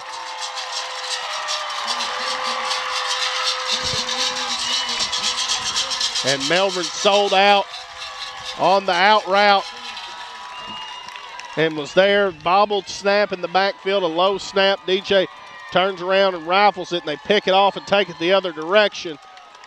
And now Melbourne with all the momentum here on senior night here at Melbourne. Down at the 11, first down and 10 for the Bearkats from the 11-yard line. And DJ was under a little pressure and had to throw sidearm. Didn't get a lot on it. Just a great read on the football. Telling you right now, Colin Cright not giving up right there. Oh, man, what an effort by Cright. Walked the guy down for 20 yards or better. That's a senior that wants it. Let's see if it pays off right here. I got 3 guys down here, and we've only got 2. We got to have some help, guys. Here's the snap just to spread it out. Nothing. B.J. Elson along with Abel Robinson on the tackle. Might have lost one or so. Back to the 12. 5:50, clock moving. Melbourne with their first lead on the field goal, the 20-yard field goal.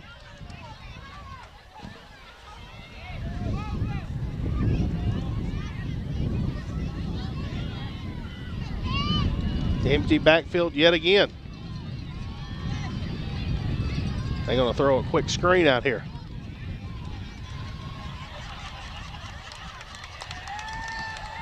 And that's what they elect to do.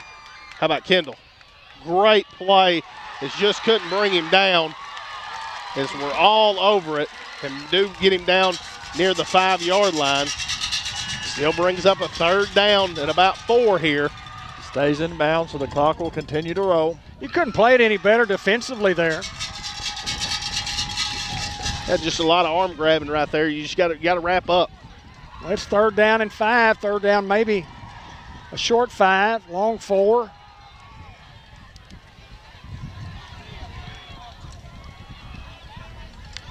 I expect power right here. They're lined up for it. With 1 at quarterback, he's going to keep it down here. On 3rd down, he's hit. It looks like he's going to be shy of the goal line. But maybe enough for the 1st down. As they hurry up and get on the football. Yeah, it's enough.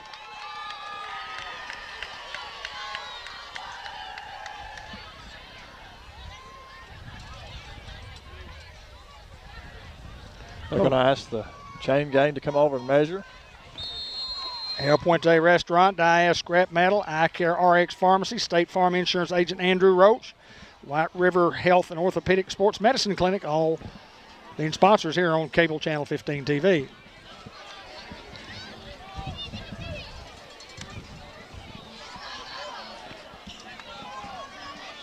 Surveying Arkansas and surveying right here. A measurement coming up. That's what Kenny Fletcher does. He does a lot of measuring. And successful measurement for the Bearkats. Got it by a football.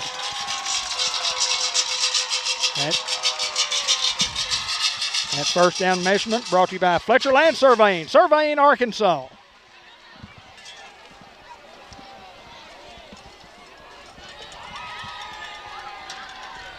Lots of time in this football game left.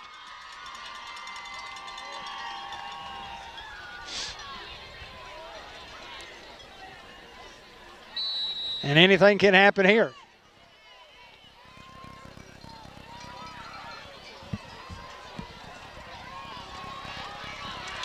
They moved. This is a false start.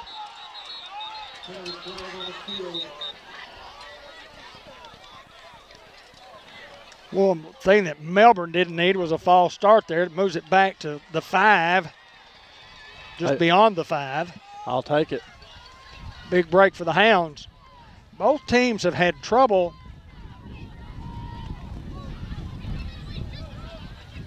with big mistakes in the most inopportune times, especially offensively we're talking about.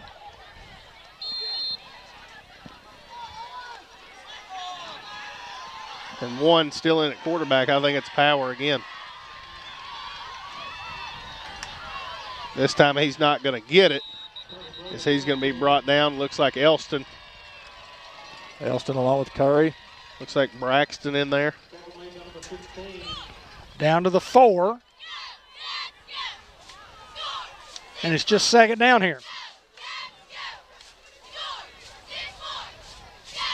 We wouldn't get a fumble here, would we?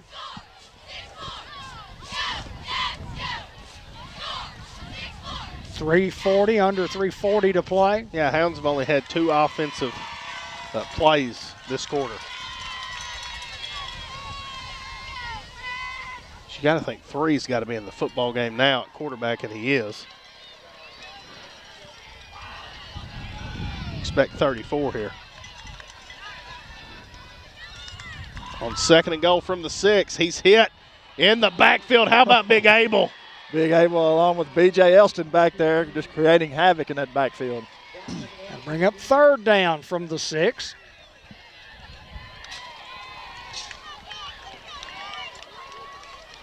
Can the Hounds hold for a field goal try?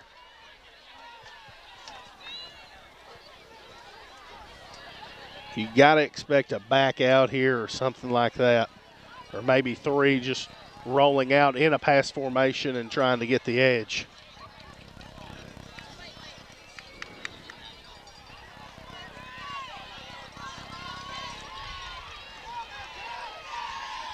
I don't think they try to run here again on 3rd down. 10 on a quick slant. Looking to throw, under pressure. got a man open in the end zone, but we do have a penalty marker in the area of a hold.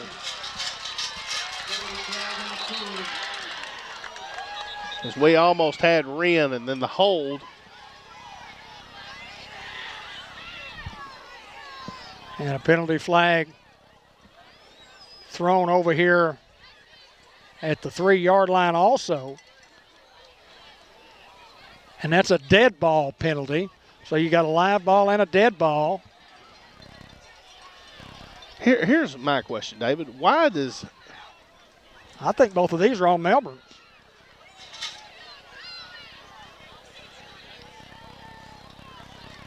You decline the live ball penalty. You take the dead ball penalty. It backs them up 15 yards from that.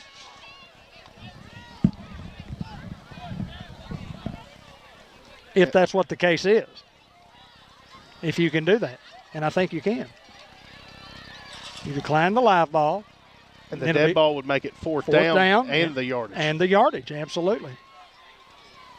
If I'm seeing that right, Coach Watson.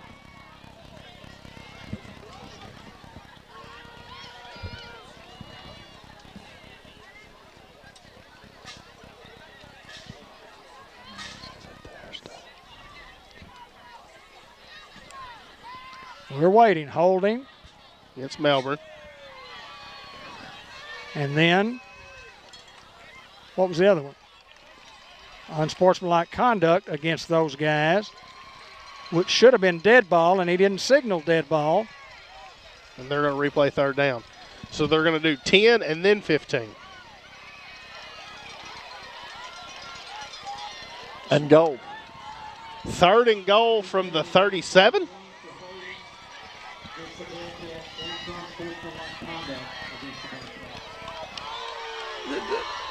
The other penalty has to be a dead ball, unsportsmanlike conduct penalty.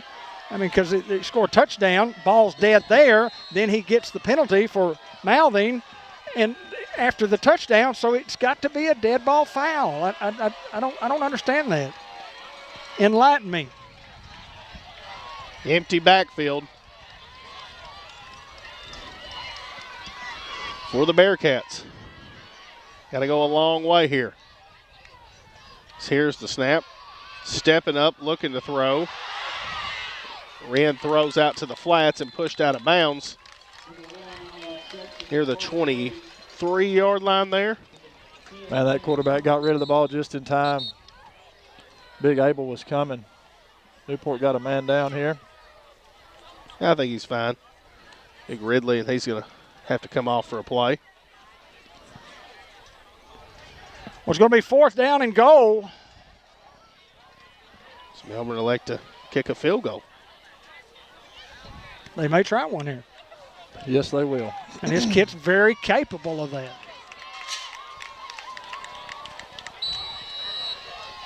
So another 40-yard try here.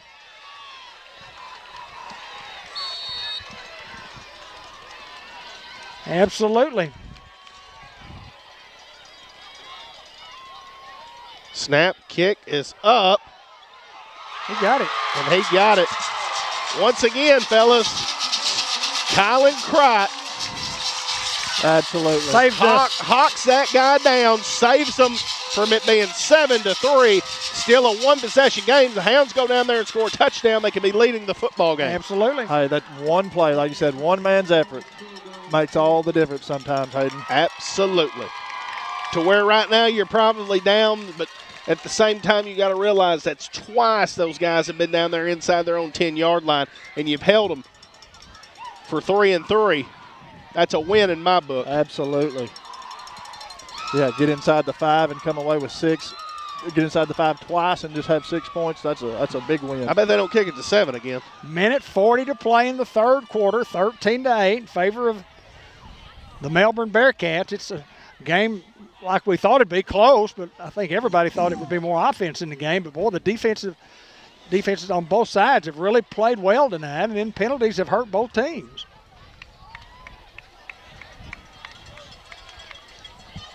If you go back to my dead ball, live ball, they'd have never had the chance to kick one from there. As they do elect to kick it to Davis. Ball on the ground. Melbourne comes away with the football. than all Melbourne this half. Hounds have played very, very well defensively, but Melbourne, the Hounds have just shot themselves in the foot over and over and over again. And Tavares Davis, and not taking anything away from Seven in the effort that he's played with. That's just one of those things that doesn't bounce your way. You know, how tough is it to ask your defense after just coming out 2 series in a row, you know, only giving up 3 to come out again. Well, and again, the offense, 2 plays here in the third quarter, and that's all we've gotten. Come on, Hounds. Empty. We're going to have to dig down deep here, guys. Got to find something here, don't you? Find something extra. Might come a screen. We've only got 1 guy over there. They do throw the screen, and somehow Kylan Cright. Unbelievable. What a play. 3 guys over there. Skirted 2 guys and makes the tackle for a loss. Just great effort again by that young man. Refusing to lose, Kylan Cright tonight. They lose about 4.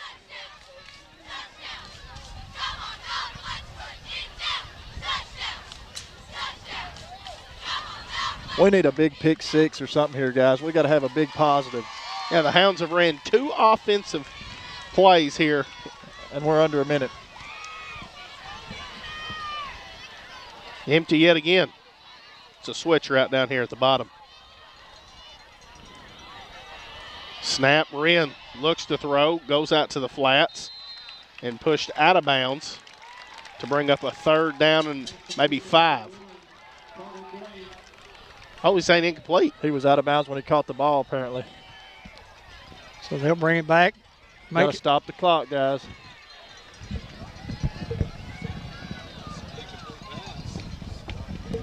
Yeah, they finally got it stopped.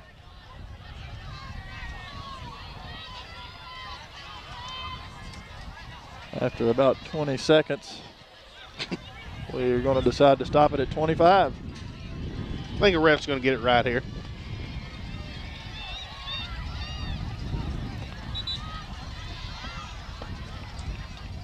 Yeah, they are going to get it right.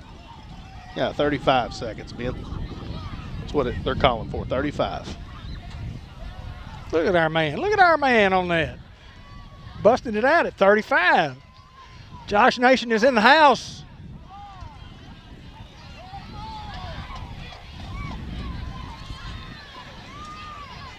Well, it's been a great ball game so far, but like I said, just not what we expected at all. And, you know, officiating is such a hard thing to do.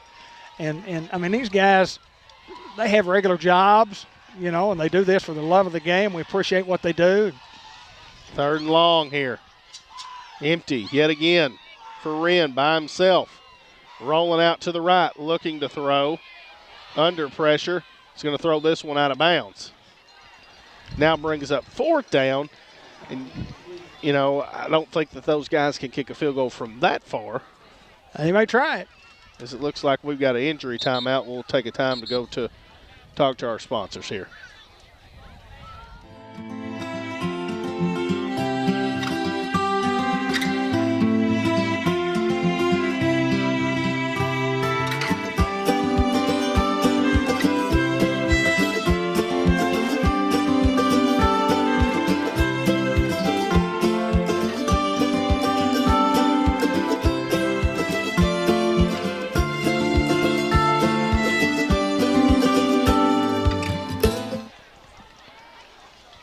Well, these guys have to go for it here to make it almost a 49-yard field goal. Yeah, I think they definitely are going to go here. Is this the play of the game? It is right now. Quad set to the bottom of the screen. Look for him going to the top. Here's the snap. Wren looks to throw. Got a man open, wide open, and he's going to walk in the end zone. Touchdown, Melbourne. On 4th down and 12 from the 32-yard line, these guys convert. One was wide open, and the quarterback put it on the money. What a call and what great execution by the Melbourne Bearkatz.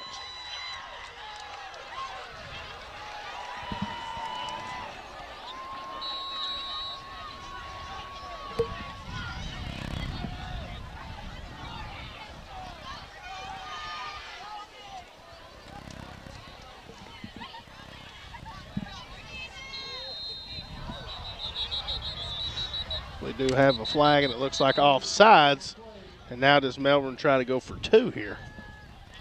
Well, you're up by 11. And the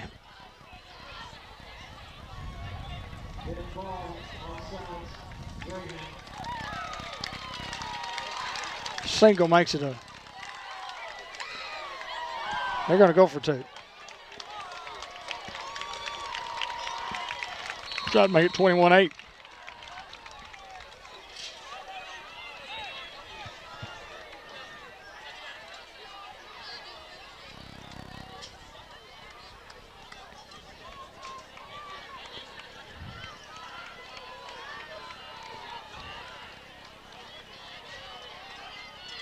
Here's the snap. He didn't get it. No way.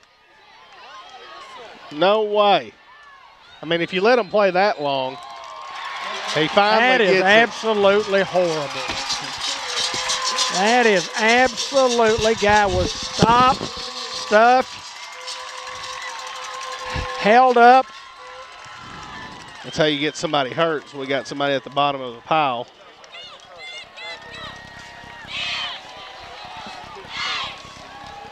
Boy, guys. I mean, his forward momentum was stopped and shoved back to the 3-4 yard line. Anyway, it's 21-8 in favor of the Bearkats, and the Hounds have their work cut out for them. One of these teams going to be 3-1, the other one 4-0.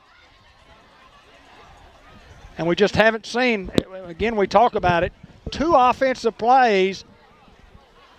The last time these guys got the field goal in the kick, we fumbled the football.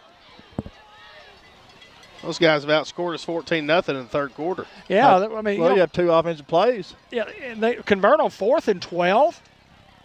Give those guys credit, and it's not like that we were close to defending there.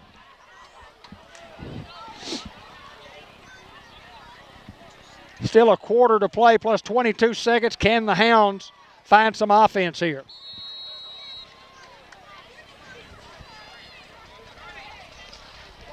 They elect to kick it deep. You better get the ball. We'll see how they mark this. They're going to say at the 1 yard line. Well, at least we had the presence of mind to go recover it. Boy, you're talking about things going bad for the Hounds there. They've gone bad.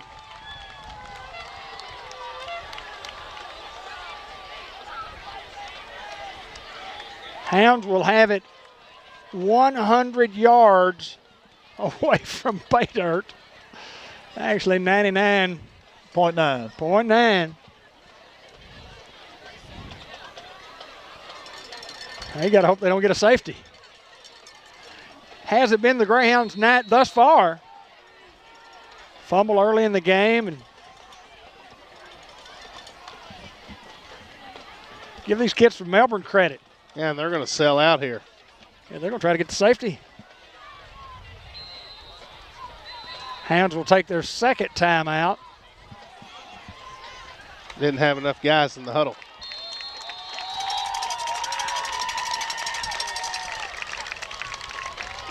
Nope. The guy short, maybe. 22 seconds to play. 21-8. It's been all Bearkats this quarter. Football game brought to you by NEDC, Sonic Restaurant, White River Area Agency on Aging, C&M Ag Depot, Fathead Pizza, and George Kell Motor Company.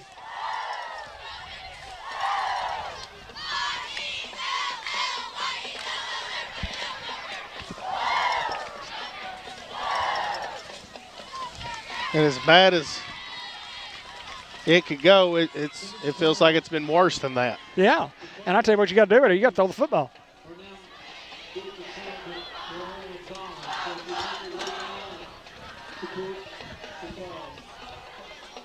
Well, they're bringing the house right here for sure, guys.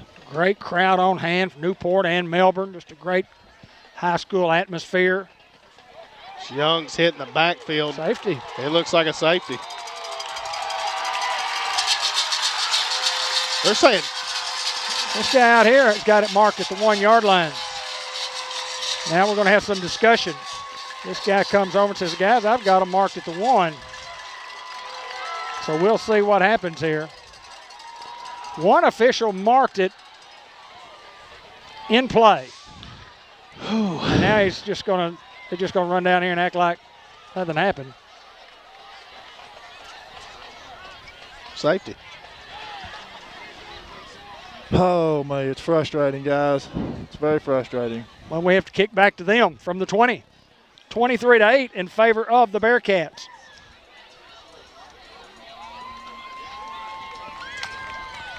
Well, you knew those guys would be selling out, but the official on our side marked it at the 1. They even discussed it. And if one guy says, that's what he saw. I mean, I don't see how you can dismiss that. Yeah, how does one guy trump the other? One guy saw it at the 1, one guy saw it as a safety. I don't know.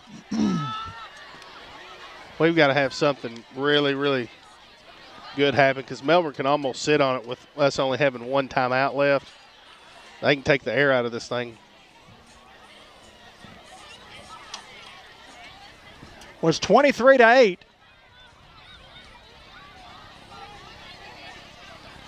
And we have to kick off to them. It's 2 possession for sure. Absolutely. You got to convert both extra points to get the lead.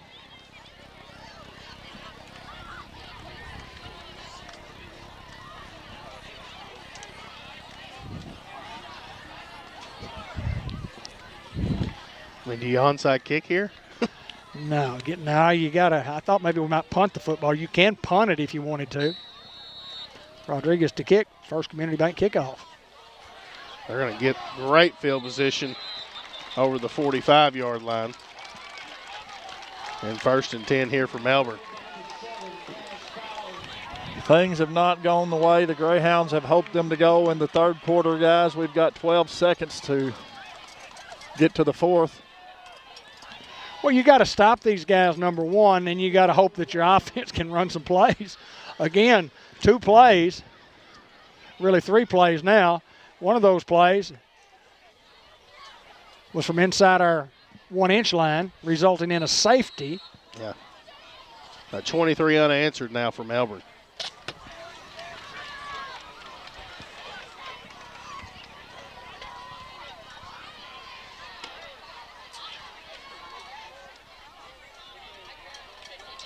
Is hit. Big Abel in the backfield. Helmet does come off, so he'll have to come out for a play. Well, here's my question. On change of quarter, because it's a quarter change and a timeout, can he come back in? Just a rules question. We've played 3. A word from ASU Newport coming right up. It's time to roll with a degree in diesel technology from ASU Newport. Diesel trucks drive America's economy, and if you can fix it, you can start your career as a diesel technician. Diesel techs are in demand locally and nationwide, making good money with growth opportunity and job security. Enroll in an ASU Newport diesel technology program and start your rewarding career when you graduate. Register online at asun.edu. That's asun.edu. Enroll and start out at ASU Newport.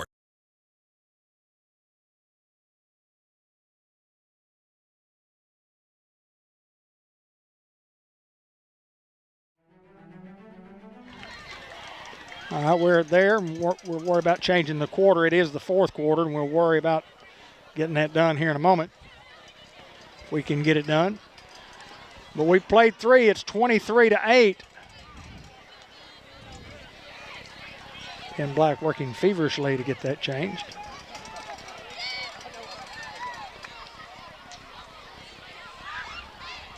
Very good, Ben. Gonna make a tech guy yet. We're going to keep working with you, brother. Anthony May is on assignment elsewhere. I don't think Melbourne even attempts to throw the football here on 2nd and 11. Quarterback rolling out.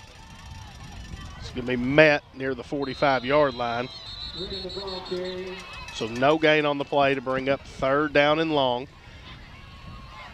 Initial contact, November 22, Steeman. And Melbourne will run as much clock as they possibly can. That's a smart thing to do. Yeah, absolutely.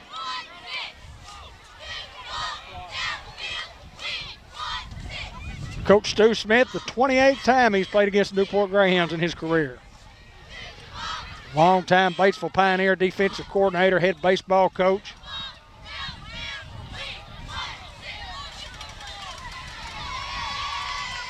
Now on 3rd down and long. Head girls track coach with 11 state championship baseball and girls track. Class act. Snap, quarterback looking to throw. Goes over the middle of the field. Getting outside and has a 1st down and a little bit more. It's brought down near the 20-yard line. And the Hounds. You see their receivers, they just run a route and they find out where our defenders are, and then they just kind of creep back and try to find them a hole, sit down like you said earlier, and the quarterback puts it on the money. It's a good football team right here, guys. We knew that coming in. Clock has started. The chains ain't set.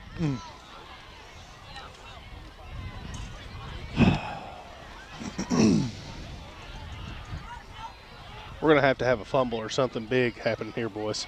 I don't have any chance at all. I mean, it's just momentum is just obviously blown out our truck window and riding along with the Bearkatz.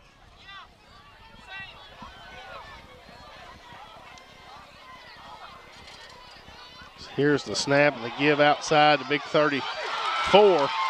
So he's finally brought down near the 5-yard line. And another 1st down for Melbourne. It'll be 1st and goal. Look at those kids from Melbourne helping up some Greyhounds. You're talking about great sports.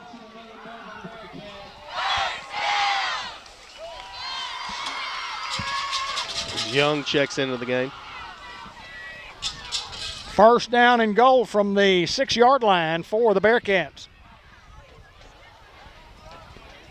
Still plenty of football to be played.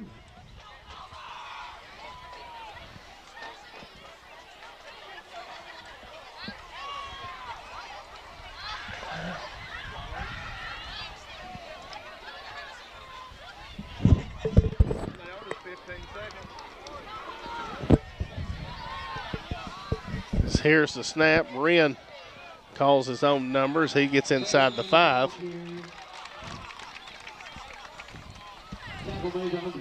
To the 4.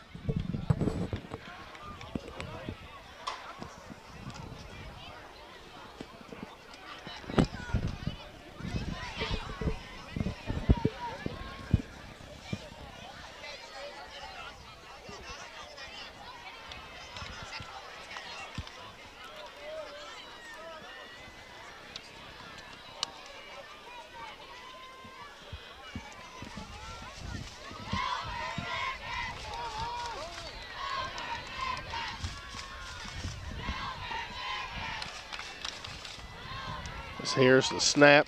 Give is the 10 and a touchdown yet again here for the Bearkats. Make it 29-8. 8:56.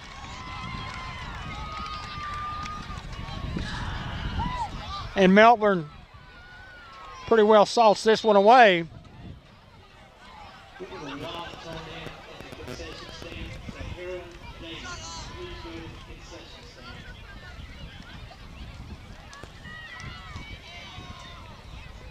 And the try for 1. Extra point is up, and it is no good. Kid's got a good leg on him, though. Absolutely. Score remains here 29-8. A 3-possession game, and the Hounds only got 1 timeout. Well, at least, I mean, with 8:56 to go, the Hounds had the 1 possession. Ran 3 offensive plays, David. That's correct. In the second half, we ran 3 offensive plays. Had great field position. They kicked to us after a field goal. We had great field position on the Davis return.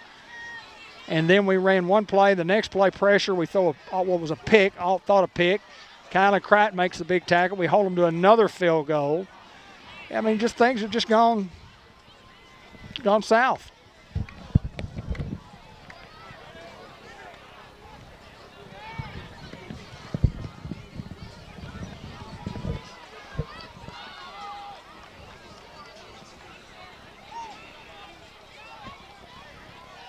29-8. 3-touchdown deficit.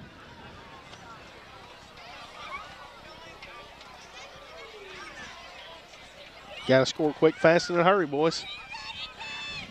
Have a lot of things bounce our way.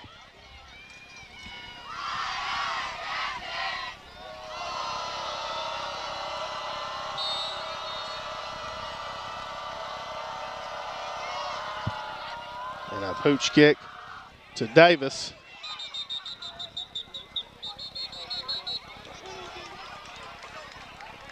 Guys, he didn't step out of bounds. A fair catch that the ball hit the ground.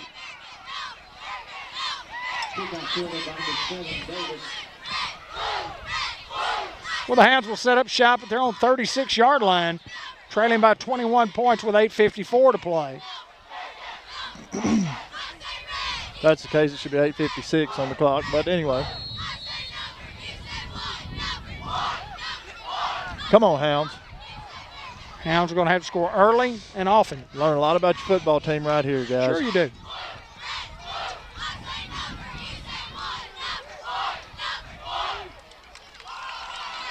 Here's the snap. Marshall looks to throw, goes deep. How about Kendall with a big catch and a first down, and that's a pass interference as well. Yeah, they had him out of the jersey, pulling him down. It was great defense until the last moment. And then what a rocket throw from DJ Marshall and Isaiah Kendall with a spectacular catch. And that's big yardage and quick. That's what we need, guys. We need a lot of that right there. Yeah, Hounds decline this. Got to get a play in roll. Can't spend a lot of time in the huddle. From the 30-yard line.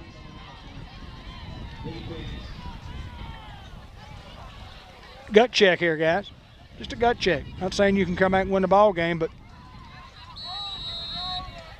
what can the Hounds show us here? Here's the snap. Marshall is going deep to Cright, and it's incomplete. These guys are bringing pressure off the edge, untouched. About a back out of the backfield coming that way. I like the wide side of the field over here. Clock stops.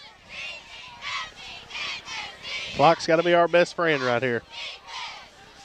8:38 to play. It looks like Braxton out here at the bottom of your screen.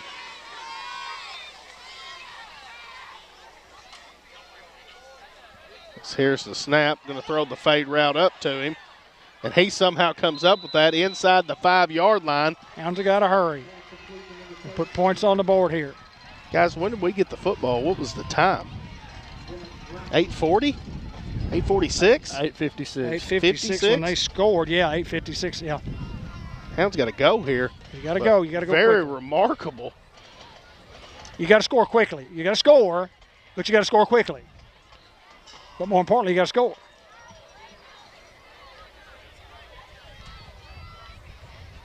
It's a bad snap, and the Hounds jump on the football.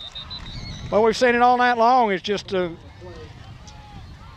lots of mistakes from the Hounds in crucial situations. You're trying to get back in the ball game, and then you just mishandle a snap there. We got to go. Yeah, the clock's moving. We don't have time to. Yeah, second and goal now from the 12.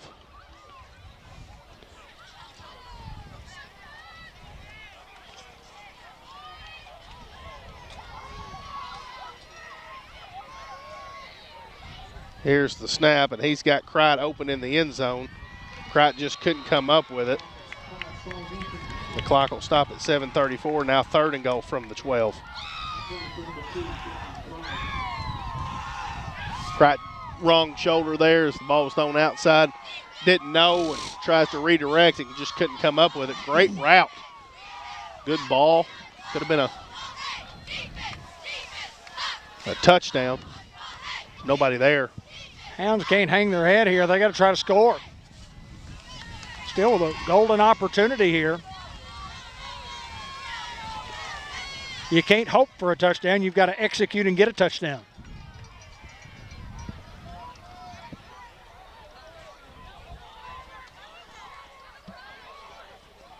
So here's the snap looking.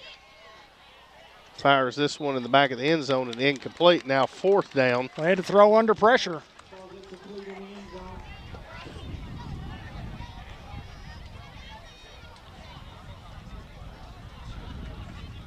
So 4th down and goal from the 12.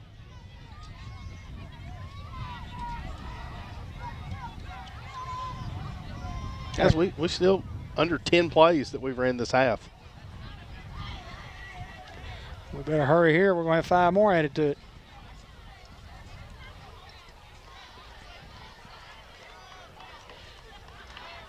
You can ill afford to use your timeout here, so you got to hurry. Under 10. Got to get lined up. You got to score here.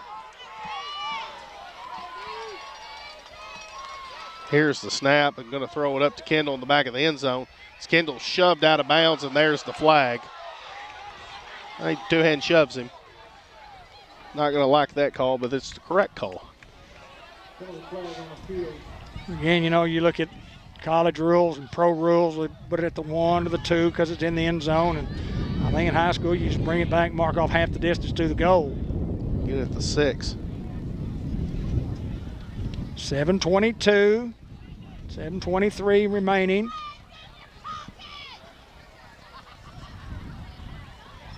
Hounds still with an opportunity here.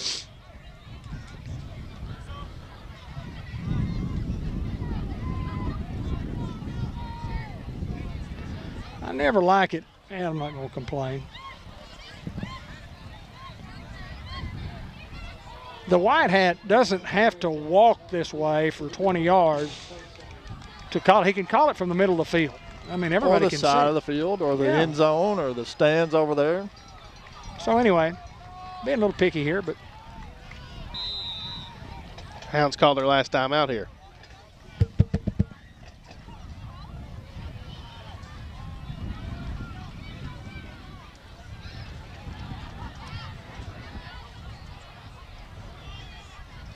Ryan just wanted an explanation on the penalty. And I'm thinking they got it right. You just bring it back to the line of scrimmage and mark off half the distance to the goal. Well, I have it marked at the 5. $7:23 remaining in this football game, and from the very opening drive, Hounds looked like they were going to take a quick lead, fumbled inside the 5, but then came back, scored on their second offensive possession, went up 8-0. And then we go into halftime at 8-7, 22-0 since. But the Hounds with a chance to put points on the board.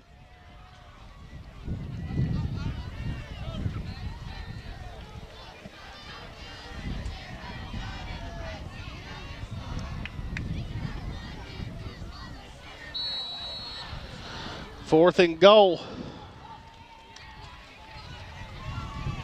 Ball looks like to be around the 6-yard line. Marshall, pressure, stepping up. Marshall now fires to Kendall. Kendall goes up and gets it. Touchdown. DJ Marshall made the play, scrambling from a bunch of pressure, as you called it, Hayden, evading 2 different defenders. And the Hounds did what they had to do, is put points on the board. 6-yard touchdown to Isaiah Kendall, and the Hounds covered a little real estate there, Ben. Tell us a little bit about Bratcher. Bratcher Real Estate at the corner of Malcolm and Wilkerson. You can see Mary Reed, principal broker. You can also see Carol Ann Young or Lauren Sampson to acquire your real estate today. Hounds to go for 2, trailing by 15. This is just as crucial as scoring. Absolutely it is.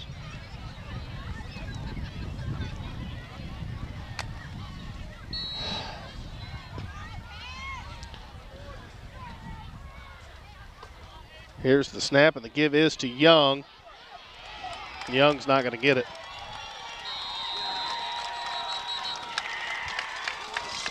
Well, it's still a 15-point lead, and whether you get it or whether you don't get it, still got to get a couple of scores. And how will the Hounds play it here on the kickoff team?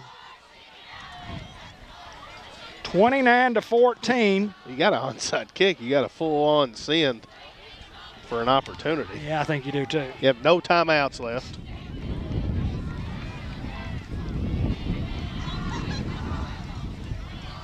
Melbourne trying to go to 8-0, 4-0 in the conference, and taking the conference lead. You know, Melbourne's not a very old program. I mean, it's 15 years or so, maybe 20. Best of my knowledge, from what I could see, I don't know that they've ever won a conference championship, or they haven't in the last 11, 12 years. And I know that they've never been 10-0, or at least to the best of my knowledge.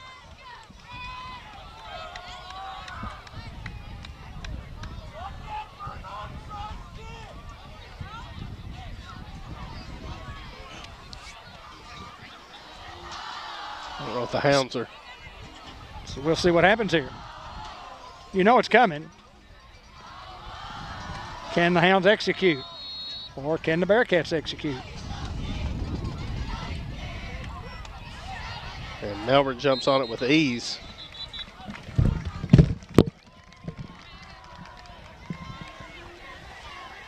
(7:17), the clock stops. Melbourne will have the football. They'll let the air out of it right here, and rightfully so. Bearkat's going to set up 1st and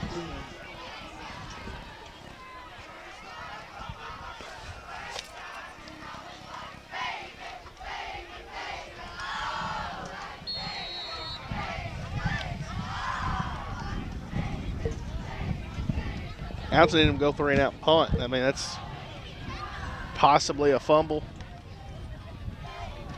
Would be best case scenario here.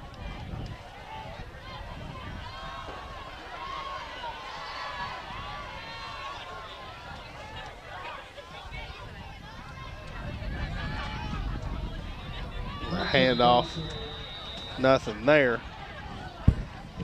Maybe even a loss.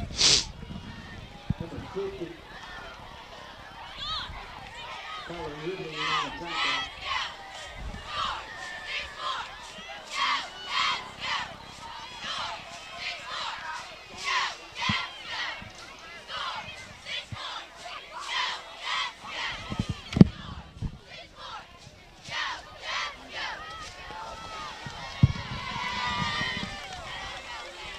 Second down and 11 here from the 35.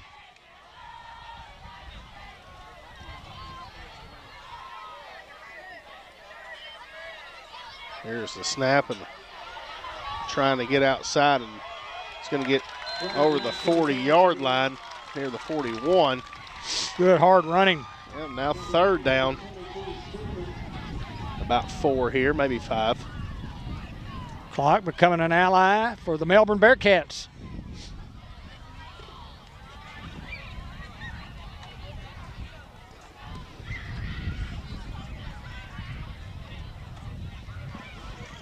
Best case scenario is a stop right here. Score early, and I mean, you never know. We're definitely not going anywhere.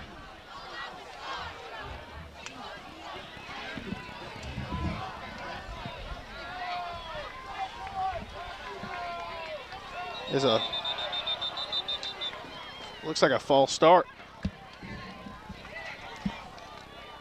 Bearkats jump a little early.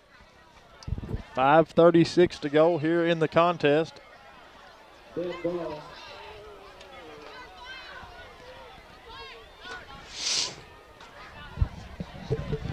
False start against the Bearkats.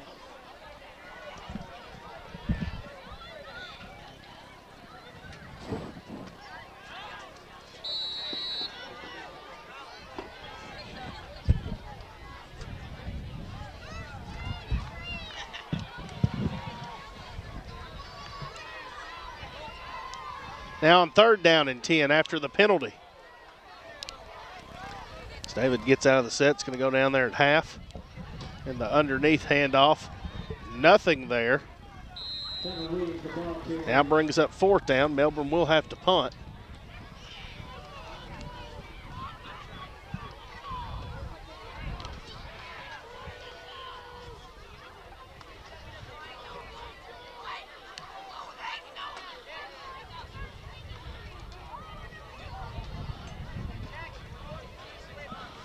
They can run this well inside the 5-minute mark.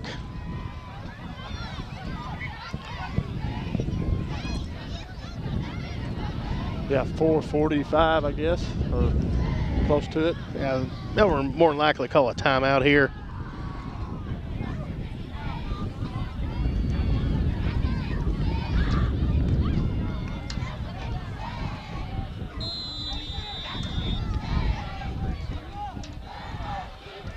At 4:41.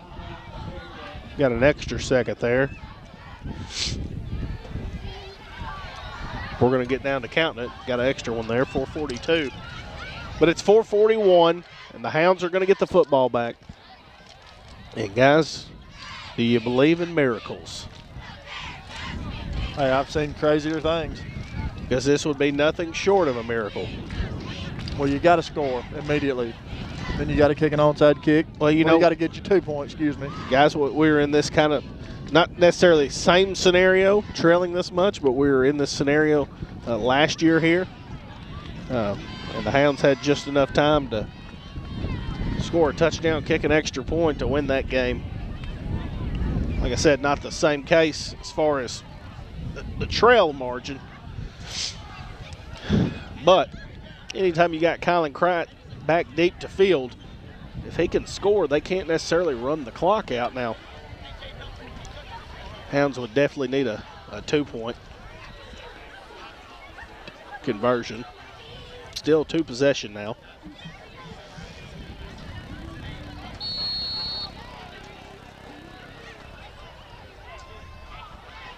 Or maybe a high snap. So they punt this one away, and a booming punt. Kright bobbles it inside the 20. He's still on his feet. Kylan Kright still on his feet. Kylan Kright getting outside. There's nobody. Ben, he's going to go to the house. That's a touchdown. Unbelievable. Kylan Kright. Hounds don't go away just yet, folks. 4:25 to go, and the Hounds answer with a punt return. That's what you got to have, Hayden. I said it earlier, Ben. Do you believe in miracles? Hey, tell you what, the Hounds have cut it to 9 right here, Hayden, with 4:25 to go. Don't go away, folks. No quitting these Hounds. Very crucial that you get this in order to make it a 1-possession game.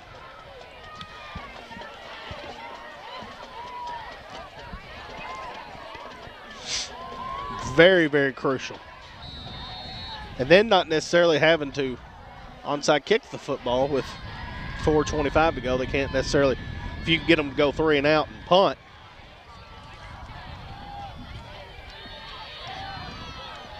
As here's the snap. How about the play call, Ben? As that's what we thought. And Marshall bounces it outside and doesn't get it, and it remains a 2-possession game. Now 29-20 with 4:25 to go. Now you're definitely going to need an onside kick. You're going to need something to go your way. Yep, got to have an onside kick here. Now, if you can score as quickly as you just did on, recovering this, it'd be unbelievable. What about an onside kick just taken to the house? I mean, it'd be very, very. You can't return it. Correct. Okay. Once the offense recovers, it becomes dead at that point. Which I don't know if that is true. That is the rule, but I don't know why those guys can return it. Why can't we? Yeah. All right. We'll have to call AAA about that. I'll call them on the way home. We'll see what the Hounds elect to do. Guys, I'm not so sure. I don't have just a middle kick right here. Tell Andre to, well, obviously you want to tell him kick it about 10 yards here, but just right at the front guy. Little gap there. You know, you've got 3, 4, 5 guys there in the middle with their one that's there. Or if they elect to kick it over his head and get down there quick enough. Because they'll catch it fielded around the 42.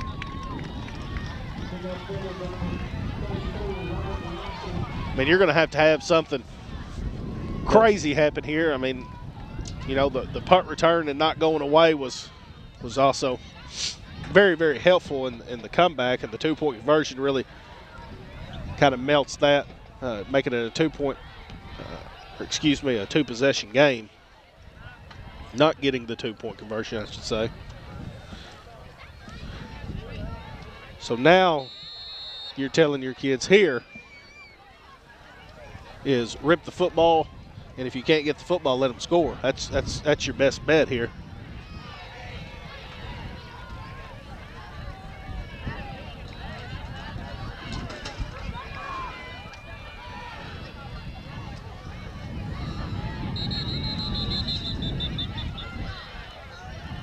Second and 10.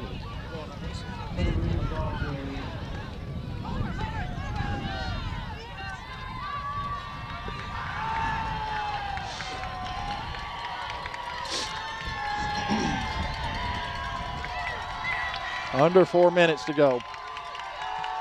Clock moving. I don't think they give it to anybody else but 3.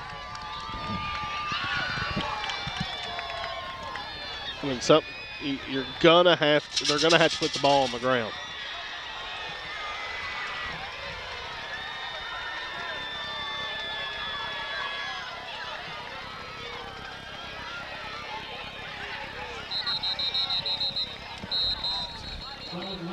And boy, I'm not quick on the whistle, ain't they, Hayden?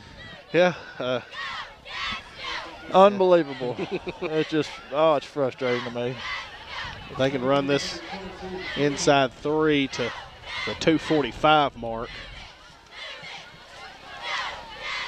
You just can't allow them to get a first down. Melbourne's still in the driver's seat. They're not going to throw the football here.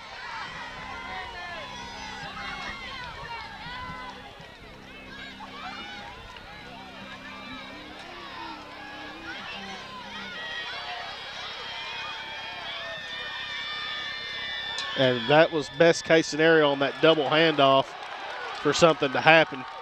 And Melbourne will get the first down. And that more than likely will do it, folks, unless Melbourne does elect to. I sit on it. I take.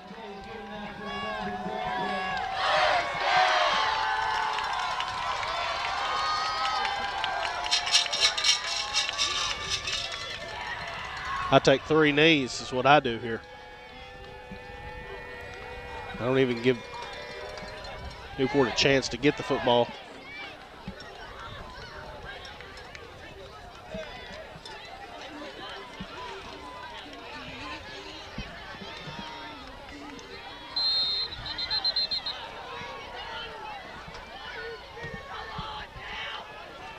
Listen, this guy just called a delay of game, Ben, and there was 2 seconds left still on the clock. I promise you, I saw it when he threw the flag. There was 2 seconds left. I mean, they've been in it all night. Look, I mean, Melbourne's got a right to be mad. There's 2 seconds still there. Yeah, no doubt. These guys have been wrong all night.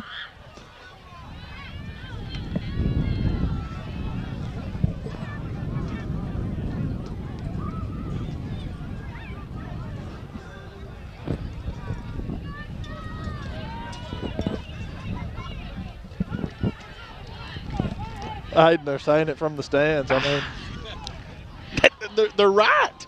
It's been pretty pitiful, I'll have to say. I don't like getting on the referees. It's not something we do regularly. You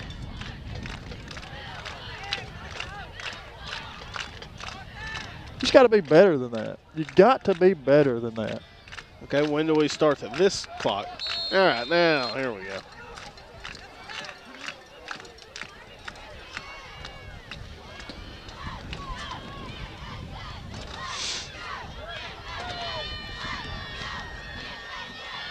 I don't know why they run a play, honestly.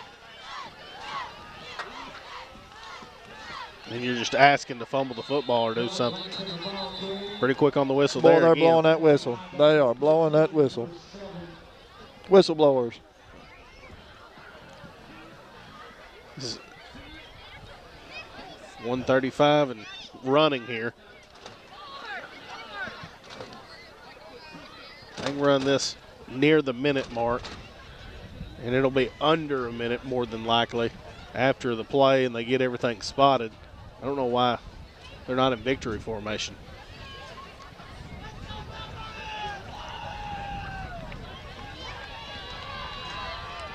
Hats off to Melbourne tonight.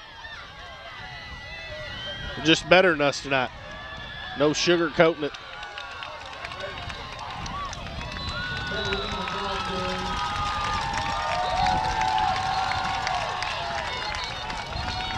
We've got a kid down.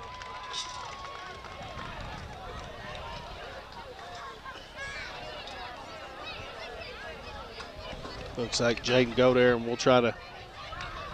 Let's take a break here, Ben.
I'm still confused on why running a play is being a little off on the clock there.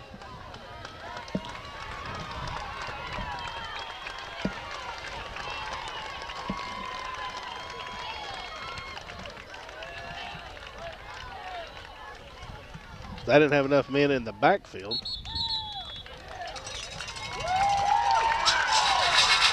So Melbourne's going to walk away victorious in this one. Hounds fall 29-20 in a game where Hounds were just not at their best. We expected a different outcome. Nobody gave us a chance to win the football game other than ourselves. And hats off to Melbourne as we'll take this time to go to the Bank of England post-game report.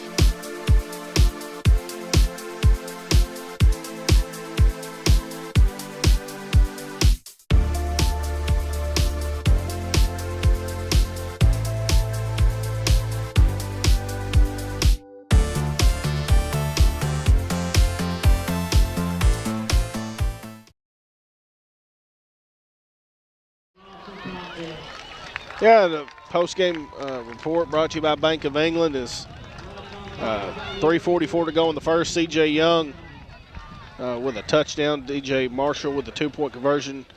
C.J. goes 47. And then it goes Melbourne answering, making it 8-7. And then the real difference in it, going into the half, it's 8-7 Hounds lead. And then Melbourne with 23 unanswered total there in that third quarter, but the Hounds do strike and claw back to make it a 29-20 game as Kendall with a touchdown reception.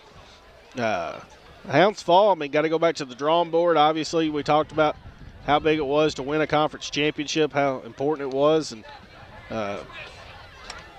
unless something crazy was to happen these next 2 weeks. Melbourne's going to be the 1 seed, and we've got a battle to get in the 2 seed now. So join us next week as the Hounds will be at home against, I believe, Yellville Summit.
All right, where our Unity Health Player of the game is Kylan Crichton. Kylan, it's always disappointing when you're playing such a huge football game and you come up a little short on the scoreboard, but it wasn't because we had a lot of effort.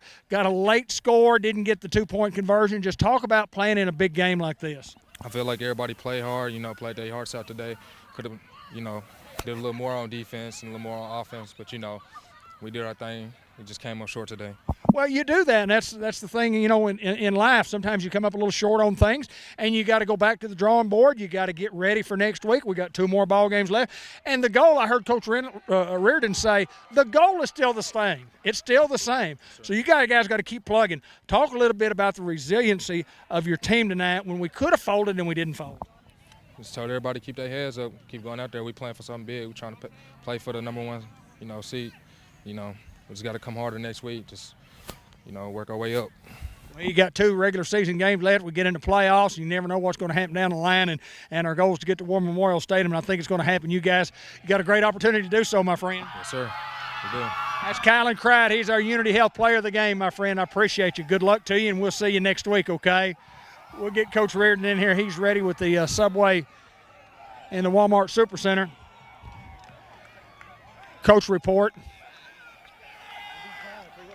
Coach, last time we talked about never easy. These are not easy. No. These are not easy at all. But let me tell you what, our kids fought in the very end. I heard you tell the kids that. Yeah, I heard a lot of stuff I heard when I took this job is, they're going to get down, they'll lay down on you, and you've seen it how many times now. I mean, we've been in a lot of close games, and we've battled our butts off, continue to grind, and proud of them. It's not what we wanted. Nobody wants that. These guys prepare well. These guys had a heck of a year. Hats off to them. Well-coached team, played hard as all get out. I thought we did too. Just made a lot of mistakes. They played a cleaner game than we did. I think that's probably what we thought was going to happen. Who plays the cleaner game is probably going to win the ball game. Coach, I heard you tell the kids that your goals are still in place. Everything you want to do is still in place. Talk about that. They're exactly the same as they were last Monday. And, I mean, we just may have to travel another bracket. Maybe.